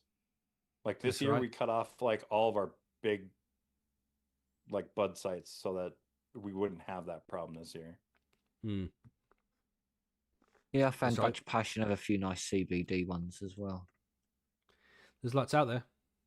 Mhm. But let's go on to this second question here from Free Nugs. He said, and this one's for you, I think, Billy. I want to start an organic living soil grow with some dry amendments, but have a problem keeping my medium wet with tip feeding. That's going to be top feeding, okay? I do want to make a self-wicking reservoir for my tent, but how do you guys keep your soil moist? Billy must use his leftover sock as wicks for his raised bed. Love you, Billy. But how do you guys keep your medium wet so microbes don't die off? Yeah, Billy. So what do you do? I mean, how often do you water your plants and stuff? I just try to check on their, like, stick my fingers in to see their moisture, pressing the sides as well, lift it for weight as well, sort of thing. So, but it's just about keeping on top of it, really. If you know what I mean, visiting it enough days. And so, obviously, if you visit each day, you can tell the moisture. If you can get one of them moisture readers, I've heard that one of the good tent maker dudes, like AC Infinity, I think. AC bringing out one. Infinity, yeah, that's the one. I heard they're bringing out one, so I would check things like that out because that would make a big difference to what you do, especially if you're a beginner. That just takes a lot of stress out of you, and it probably ain't going to be that expensive long term. If it's going to last you like for 10 years, then like it's work it out how much it's going to cost you per year, and is it worth adding to your grow stuff? And I would say something like that for living soil is worth it because you ain't buying anything else, are you? You're not growing pH stuff, or there's loads of other things you haven't got to buy. So I think it's worth an investment in something like that. Yeah, That would be my moisture's best important. bet. Is just to buy one of them and then keep your medium wet. If you're going to be doing it like you say, like a drip reservoir thing, I would make sure you've got a spare reservoir tank, sort of like up high there with half full with just water in, which you can stir before every time you give that stir, just to make sure that you've always got stuff there needed. You know what I mean? That your thing doesn't go dry, whatever you're using. So use a whole actual reservoir, I would say, if you know what I mean. Mhm. So I'm not sure what he means by self-wicking reservoir is, but that could be Just what like it is. hanging a piece of Hanging fucking up. rope or something to go from the reservoir Yeah. to the soil, so it wicks. Okay. Yeah. Yeah, Okay. wicks So through. I would just make sure that the res is stirred regularly. Add some Air water, stone. Need an air in there. stone, things like that, because you just want it to make sure it doesn't go stale and shit. Really, that's the main thing with that, is that So your what about water's left sip pots? Would you use sip pots in a situation like this? I don't know nothing about them, so All right. you'd have to ask someone who did, really, to be honest. But no, I don't use them. But it's I like like there's hand water always moisturising them available all. then. Yeah. That's my Yeah. preferred method as well. But lots of people talk about these sip pots and get good results with them as well. Yeah, so it's like it's what you're good at, what you've got space for as well, and sort of, like I said, just stick a thing up in purses, and other people who are doing that tell you their methods, and it's good to have 7 or 8 answers, and then you see what best suits you for where you are and how you grow, really. Cool. Right. So one more, because Cool, we're man. running a little bit over, and I know we're all eager for bacon. So let's get this last one done from DC Smee here. Okay, I want to do some coconut oil for my grandma. Should I stick to the 7 to 14 grams of flour, or do I just do her some of mine that's got 2 ounces of trim in? I have some empty capsules to fill for her so she can take them easy, but unsure about the dose. Thanks, High and Homegrown Crew. I don't really know what he means by this. Margaret, do you know what he's saying here? I think he's wondering how strong to make the capsules for his grandma, Right. potentially. 7 to 14 grams of flour or 2 ounces of trim. I mean, Into I how have no much oil? idea into how much oil and how many capsules. Right. Not to mention what's the percentage of that flour or Yeah. trim. And in my experience, the flour, I mean, you're going to use more trim to get the same amount out of flour. Mm-hmm. Does that make sense? It does. So like, I mean, I don't do that. I work so much in concentrates that I couldn't even give an answer for this anymore. It's best to use for buds if you can. If you use them typically for spare. Yeah. DC Smee in the chat said 1 cup. Accurate. 1 cup of coconut oil, which is 250 grams, right? Yeah.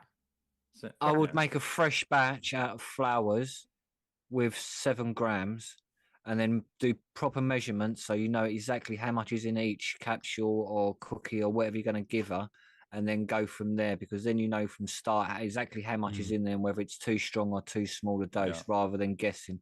So just if you're going to use flours in future, just go straight for a 7 gram one, and you think, okay, was that strong enough or wasn't it strong enough? Especially if you have no idea, like don't know what her tolerance is. Yeah, because sometimes you want to start low. edibles can smash. Just start low, so start 7 grams in whatever in 7 cookies or 14 cookies, and then give her half a cookie or whatever you're gonna do. What's he saying? Capsules here. So so you can always take an extra capsule. Yeah, exactly. You can't go backwards. Can't go backwards. Like, you don't want to overdose. So start from fresh, so you know exactly what you got and weighed out and measured from the start, rather than guessing. Yeah. And there are those calculators, right, Margaret? There's one over over on Bite Me podcast. Yeah, that's right. Yeah. I did a whole episode on dosing too. I'll put it in the where's the thing? Chitty chat. In the chitty chat, yeah, because you can calculate. It's gonna get you close, you know. Yeah. It might not be exact if you're obviously growing your own cannabis versus buying it from a dispensary when you know exactly how strong it is, but at least it gives you a framework of what you're working with. Yeah. And if you can, I mean, Margaret's got one. We use one. If you can afford a T-check, it's not a bad idea to have to get you even closer to an idea of what you got. Yeah, good suggestion. Yeah, man. But yeah, start low, go slow. Yeah, With Granny. and remember, decarboxylation is important, bioavailability, all this shit needs to be taken into consideration. So, using sunflower lecithin or lecithin, I don't know how to say it properly, that can improve bioavailability by a 4 out of shitload as 10. well. Yeah. 4 out of 10. Fuck! Finally, Margaret's throwing numbers out. Jesus. Thank you, Margaret. Thank you. You're welcome. I will try better next time. That's right. Yes. Yeah, that's awesome. some good suggestions. So let us know how it goes there, Smee. And, Yeah. how for sure. how she finds it when she's taking it. Did it work? Did it not work? Let us know. But yeah, some good questions. Thanks for the questions, everybody. And there's the grow guides and stuff. Is there anything else to add here? I think we've No, I covered don't think everything so. I don't think so. pretty smooth. No, I think that's Yeah, it. it was Good, pretty good. Pretty Good informative episode. Let's go to the outro. Mhm. Oh, I forgot to add that. Oh, we're already on my outro, avatars were Billy. done by Grok. Oh. Oh, okay. People can still hear us, but just with music over. Oh, So shit. today the avatars were brought to us by Grok. Billy, you want to mention? Yeah, Grok had done my avatars today, and I turned them into videos. There you go. Downloaded There them we go. quickly. Just to make sure you all know it there, everybody. Very cool. Yeah. Free Eye Atlas has been doing loads of interesting shit as well. I hope Oh everybody checked that out this week. Everyone's been going crazy about that. Saying, "Oh, it's changed. It's changed." Yeah. Oh my god. Aliens. Yeah, man, this is Listen, interesting. let's calm Cool down with the shit. aliens. Okay? Yeah. Yeah. Yeah. John freaked I out got yesterday. freaked out last night. You know? Okay. Oh, right. But yes, good show, everybody. I hope you can all go and make yourself some bacon sandwiches with some sweet baby rays now. That would be cool. Mhm. I'm gonna enjoy that shit. I Oh, had I'm it making earlier. hash during the show as well. Actually, All right, made hash during the Yeah. show. yeah, I had it whilst we'd done the Multitasking. first part of the show. It was spinning round, and then I see. I've just pressed some, and now it's cool enough now to put in a spliff and smoke. Oh, you're a bit late to Nice. get the test, but hey, that's a shame. Oh wow. Mhm. Oh, At least you wow. know I'm smoking hash now. Keep you happy. Yeah, man. That's So just a quick mention again, we have the 420 news on Tuesday. If you're around on Tuesday, 420, and on Friday, on Thursdays as well. And it's going to be the last Friday of the month this month as well when we come across Friday. So the Patreon session is going to be happening this week as well. So come and join us for that. The flip was done. All the gay head people. The flip was won, done. didn't they? Yes, that's right. Heads landed. So there we go. On to a winner. If you picked heads, I'll sort that out. And don't forget to join Chess Club, everybody. Don't forget to join Chess Club. It'll be fun. Do it. Margaret, again, I'm talking to you. Right, good show then. I think that's it. Anything else to add? Time to wave and shit then. Yeah, I think Yeah. so. I think Yeah. it's We're waving. that time of the day. I'll gradually bring in the music here, all professional and stuff, and then say goodbye, everybody. Stay high, stay safe, and we'll Bye. catch you See you next on the next one. Goodbye, everybody. Goodbye.